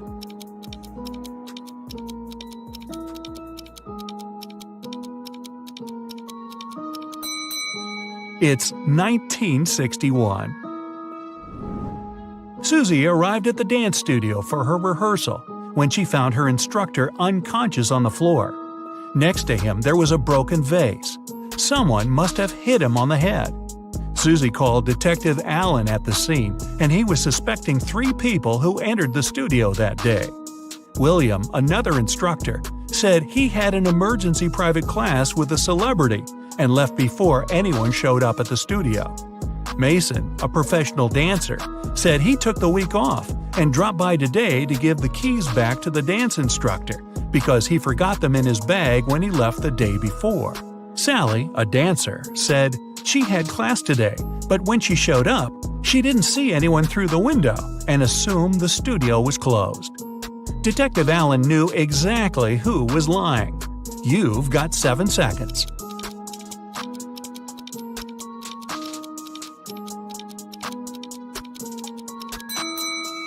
It was Sally. Her fingers are covered in bandages and cuts. They must have happened when she broke the vase. Lucy was walking back home from the restaurant. She was talking on the phone to her sister and took a shortcut through a creepy park. Suddenly, someone came behind her and snatched her handbag from her shoulder. She tried to chase them, but it was too dark. She only saw a figure going into the cinema. Lucy followed them there, and when she went in, she only saw 3 girls standing there and questioned them. The first girl said she just got there, and she's waiting for her friend to arrive. She said she's holding a big bag to sneak some food into the theater. The second girl said she missed the movie because she has a broken leg and it took her a while to get all the way to the cinema, so she's waiting for the next viewing. The third girl said she came back from her friend's house and wanted to see what movies are playing. Lucy took a good look at them and knew exactly who was lying. You've got 6 seconds.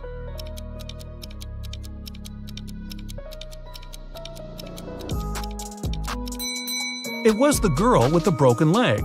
Her left leg is broken, and instead of holding the crutch on the left to support her weight, she has it on the right side. Alex was at the park, snapping photos of trees and flowers for a photography competition. When he finished, he placed his camera on the bench and tried to disassemble his equipment to head back to his car. Suddenly, he heard someone running, and his camera was gone. He saw the person going inside a blue car. Alex got the rest of his stuff and followed the robber. He then saw the car parked outside a restaurant. He walked in and saw 3 people sitting down. Can you guess which of them is the robber? You have 5 seconds.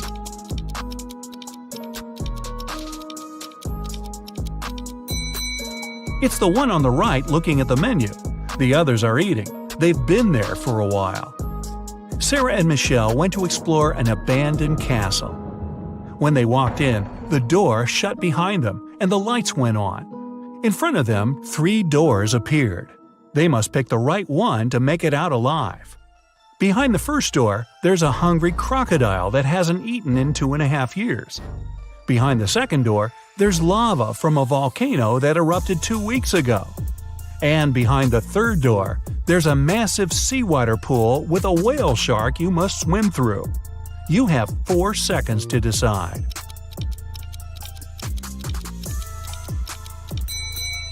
Crocodiles can go without food for 3 years, and lava can remain hot when it's well insulated for months.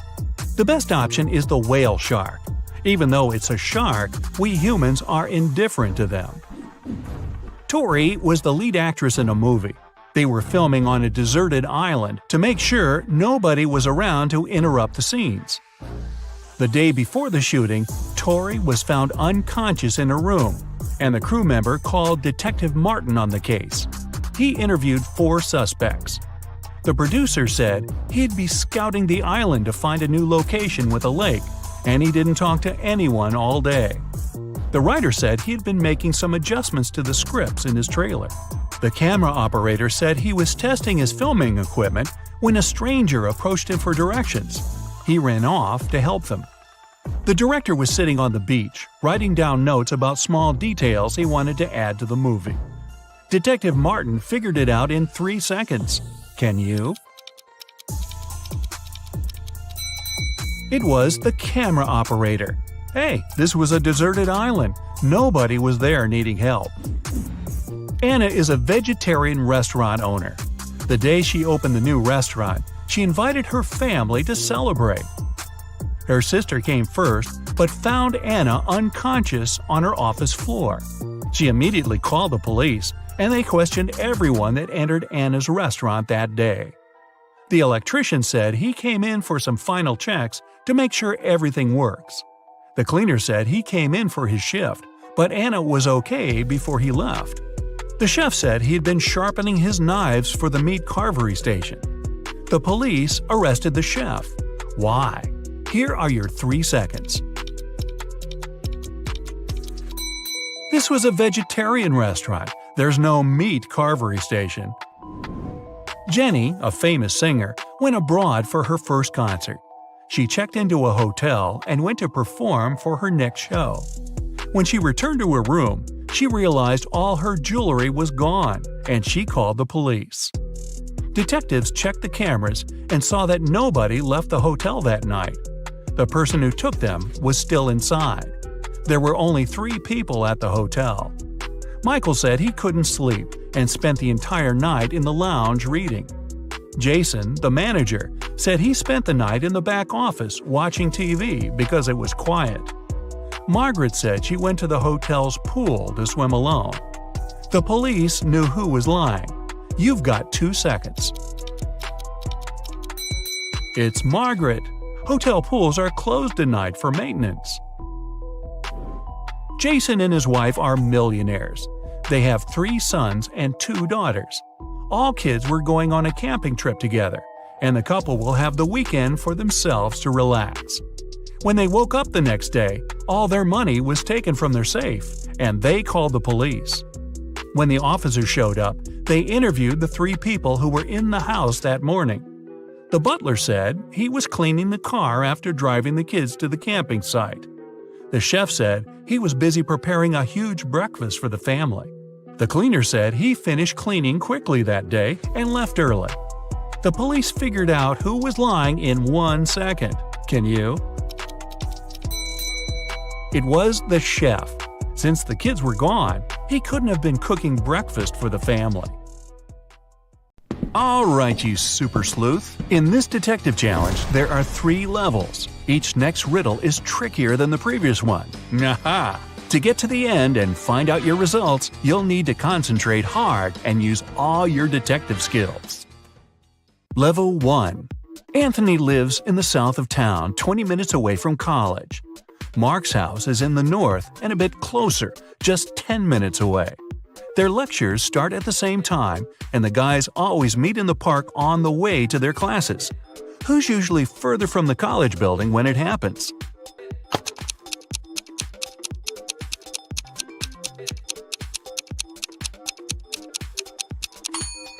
The boys meet at the same point. It means they're the same distance away from the college building. Milan airport customs officers noticed that one man traveled abroad at least several times a week. They started to suspect he was a smuggler, but couldn't understand what he smuggled. He always had a suitcase or a bag with him, but there never was anything forbidden or expensive inside. Only several months later, when a new customs officer joined the team, the mystery was solved. What was it the man smuggled?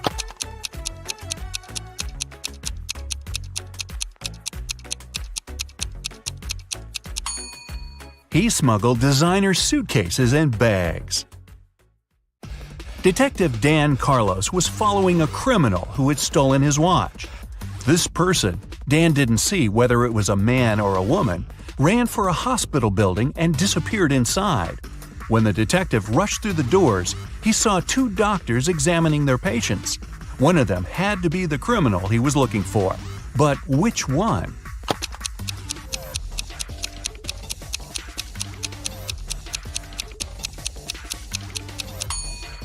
It's the woman on the left. Her stethoscope earpieces aren't in her ears. Emily had passed a difficult test with flying colors. But for some inexplicable reason, her professor's sure the girl cheated. After arguing for a while, they come to an agreement. If Emily solves one riddle her teacher will give her, she'll get to keep her high mark.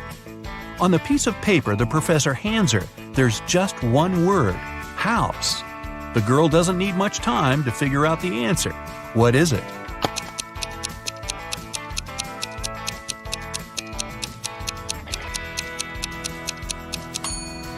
In this case, the color matters. The answer is greenhouse. Little Adam knew his older brother Philip got some money for his birthday. But however hard Adam tried, he couldn't find it. One day, when Philip was away, the boy sneaked into his brother's room. There was no money, but Adam found a map. The older boy had hidden the cash in the garden. Adam followed the instructions to a T. 10 steps to the left, 15 to the right, then 8 straight ahead. It must be here. The boy started to dig. He wasted 2 hours and still found nothing. Did Philip trick his little brother?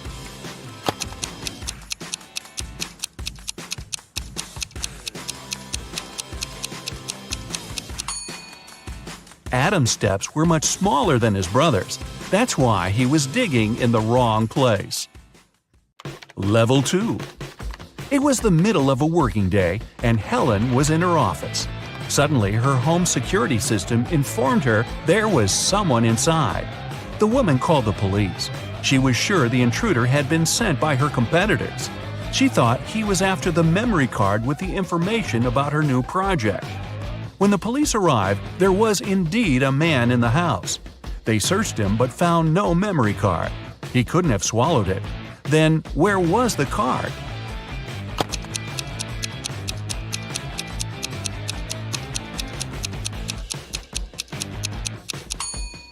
When the police got him, the man secretly slipped the memory card into one officer's pocket.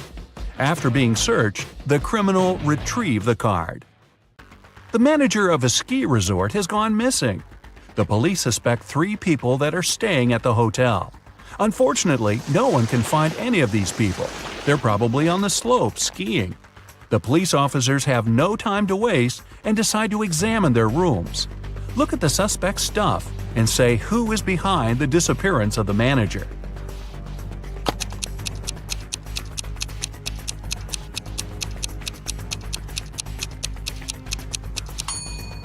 It's Joe. He's the only one who doesn't have warm clothes or winter sports gear and equipment. It means he didn't come to the resort to have some fun. Jason, a rich traveler, stayed in a small but expensive hotel at the seaside. During a severe storm with gale-force winds, there was a blackout. The whole area was plunged into darkness. People stayed without electricity for at least 2 hours. The problem was finally solved. But Jason discovered that during the commotion, someone had taken his wallet with tons of cash and all his credit cards. The police arrived and questioned the people who had been in the hotel at that time. Justin, the receptionist, told the detective he had been in the basement. He had been trying to start an emergency generator. Unfortunately, he didn't succeed. Nicole, another guest, said she arrived an hour before the blackout. She was exhausted. She lit several candles, unpacked, cleaned herself, and went to bed. Gregory, the hotel driver, said he had been at the airport. A new guest had arrived, and he went to pick him up.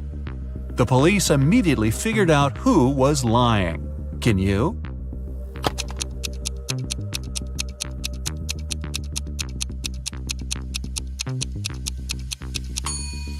The blackout was caused by a bad storm, and planes don't fly in such windy weather. Then how could someone arrive by airplane?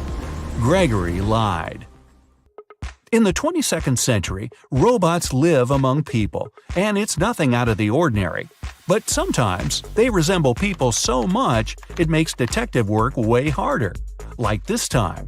Eric Blank, an experienced police officer, has to figure out which of the 3 suspects is guilty of identity theft. He knows for sure the culprit is a robot.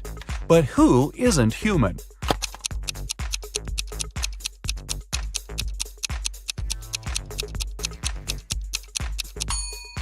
It's the girl in the middle. She has a USB port on the side of her neck. Level 3. Maria had to take part in a very important sports competition. But several days before the event, her boyfriend, Keith, found out the girl had disappeared. The only thing she left behind was a note. "I'm sorry, I had to leave. We'll never see each other again. Please call my sister Jenny. Her phone number is 2121-736362. Confused by the message, Keith went to the police. "I think Maria was taken away against her will and made to write this note. She is an only child in the family and doesn't have a sister." The police started an investigation. They found 3 people who could be behind the disappearance. Cheryl, Maria's competitor, said she had been at her mom's house resting before the competition. Aaron, Cheryl's coach, told the police he'd been spending all his time at the gym. And Kyle, Maria's coach, said he had felt unwell and stayed in bed. Who knows something about Maria's whereabouts?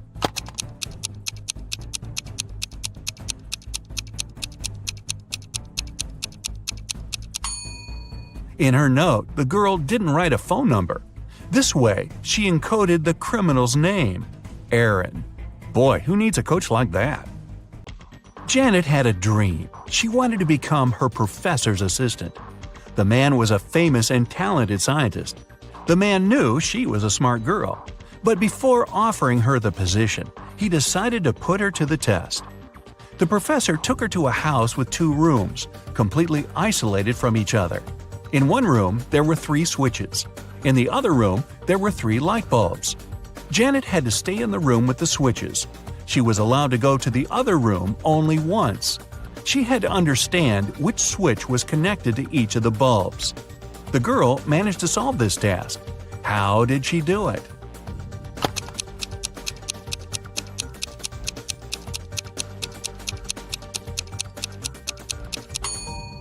She turned on the first switch and waited for a minute.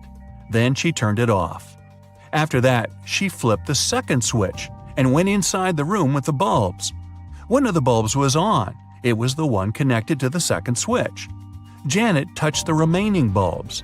The warm one was connected to the first switch, and the cold one was linked to the third switch. Kyle lived on the 6th floor of an apartment building. Once, the man was having his coffee on the balcony.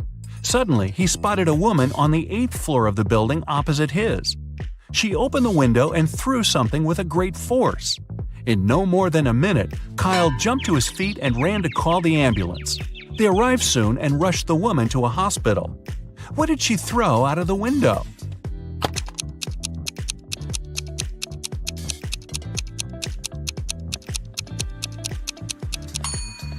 It was a boomerang. Hey, I didn't say all these people were smart. Do you feel like cracking another rebus puzzle? This time, a more difficult one? Take a look at this. What does it mean?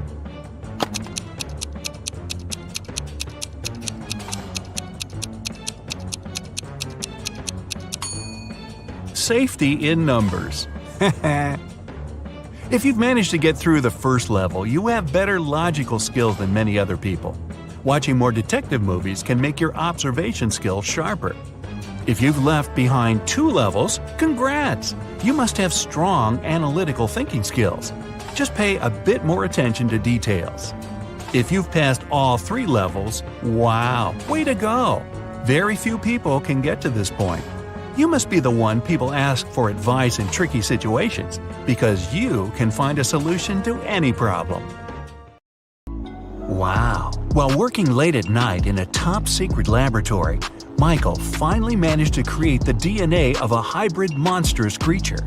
After all that hard work, he decided to grab a quick coffee and donut as a little reward. But he came back and saw that the specimen had disappeared from the incubator. Michael lined up Ryan, Jeff, and Laura and confronted them. Who took an important top-secret piece of research I was working on?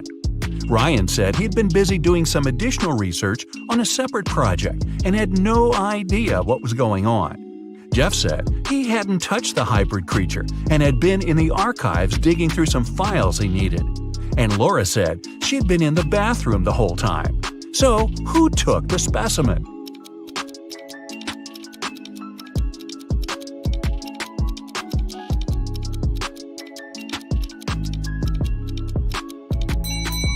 Michael never mentioned that he was dealing with a hybrid monstrous creature. Jeff just let himself get caught. Better think smart next time. Anne absolutely loathes winter, but just like anyone else, she has to go out and do stuff.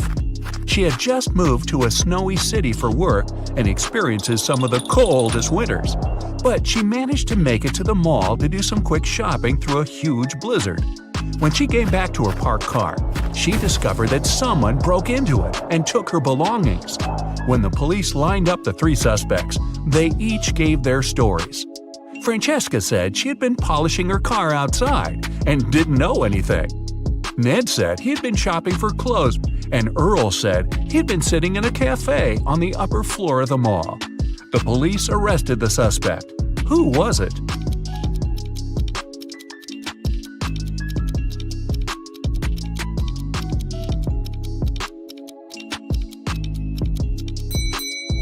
Francesca. She was polishing her car outside in the middle of a blizzard? That's not only illogical, but not safe either. She just gave herself away. You wake up and find yourself trapped in a room with 4 doors in front of you. You don't have enough time to choose which door leads to freedom. You hear a monster coming, so you check out the doors quickly. The leftmost door has a sign on it saying, "Take the door on the right to break free."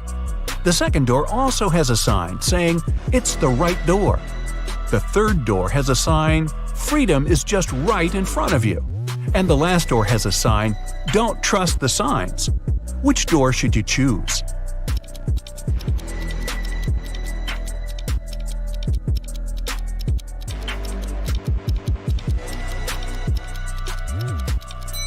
The last door. It says not to trust the signs, but it doesn't mean that they're lying. The first door says to take the door on the right. Not necessarily the last door on the right, but just the one on the right. The second one says, it's the right door. Not the correct door, but the right door, as in the door on the right. The third door says freedom is just right in front of you. That just doesn't make any sense, does it? So it's the last door on the right that leads to freedom. Mason was extremely happy when he got the news that his sister Jane was coming to town. He had just started a new job and couldn't wait to host her for the first time. She was only able to see some nice pictures of the places he visited, including where he lived. When he picked her up from the airport, he noticed something slightly off about her. She was robotic with her responses and seemed stiff with her movements. She wouldn't eat and only insisted that she wanted to rest up. Strange. Had he been watching too much sci-fi? After a while, Mason hears a knock on the door, and to his surprise, it's Jane. But I thought... Jane tells him that the Jane in his apartment is an imposter. When the Jane in the bedroom goes out and sees the other Jane sitting on the couch, they're both in shock. They both try to convince Mason that they're the real Jane. But who will Mason believe?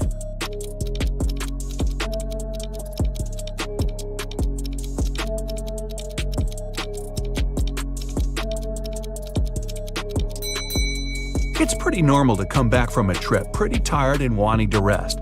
But how did the second Jane know where Mason lived without prior knowledge? And she didn't even break a sweat running up to the apartment.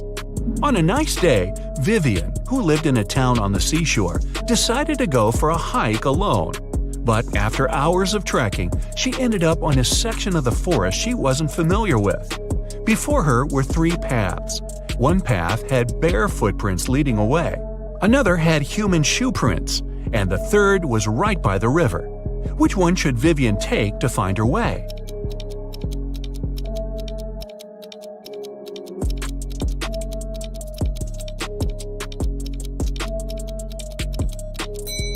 The river path. Since she lives in a coastal town, the river mouth most likely ends up in the sea. That way, she could figure out where she is. Melissa is sharing a train car with 3 other people. It's a very hot day and the air conditioner doesn't even work. James starts complaining and only calms down after opening the window. Melissa lays down her red silk scarf her grandmother gave her next to her. Judith compliments it. Robert, a senior, mentions that he forgot to bring a gift for his wife who will pick him up from the train station. James has a crush on Judith. After a while, Melissa goes to the bathroom and comes back to find the scarf missing. Who was the one who took it?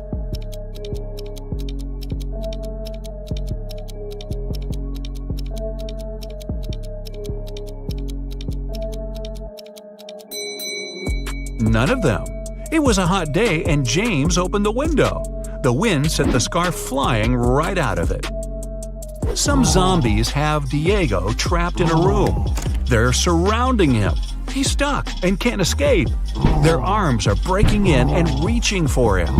When Diego looks around, he realizes that he's in a small newspaper stand with magazines and pocketbooks.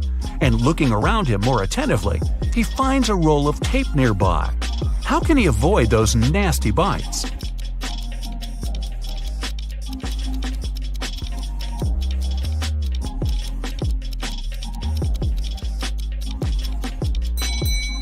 The only way for Diego to escape will be to tape those magazines around crucial parts of his body where they can't lay his teeth on him. It'll be light enough for him to run away from the zombies without getting hurt. Plus, he'll have plenty of reading material for the road.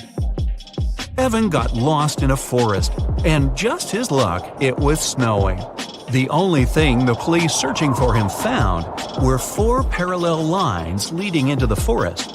Something doesn't seem right, they thought, and took several people into questioning. Nick said he had been at the store buying some groceries. Vanessa said she had been babysitting. Christina had been at work the whole time. After hearing the stories, they arrested Nick. Why?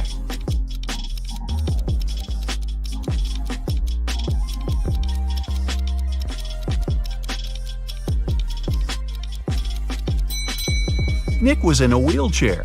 The 4 parallel lines were left by Nick rolling into the forest and back out. It's the beginning of a new school year, and Dave started a new job as a computer studies teacher at a local high school. Another fellow teacher, Roy, didn't really welcome him because he wanted that position. But at the end of the day, there was a security breach which leaked out a lot of important information about the school. When the police questioned everyone, including Roy and Dave, they each gave their stories. Dave said, "I was checking exam papers and was at the staff room the whole time." Roy said, "I was preparing homework for my classes when everything happened." Who should the police arrest? Who was lying?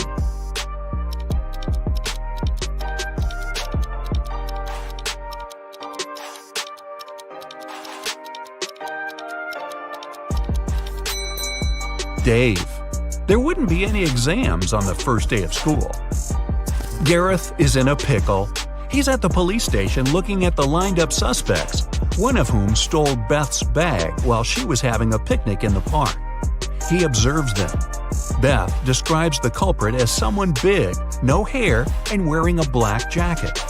All the men lined up matched the description. Gareth looks at each of them, and they all have one distinct trait that makes them stand out from each other. Suspect number 1 has a beard. Number 2 is wearing shorts. And number 3 is wearing glasses. Gareth knows immediately who to arrest. Who is it?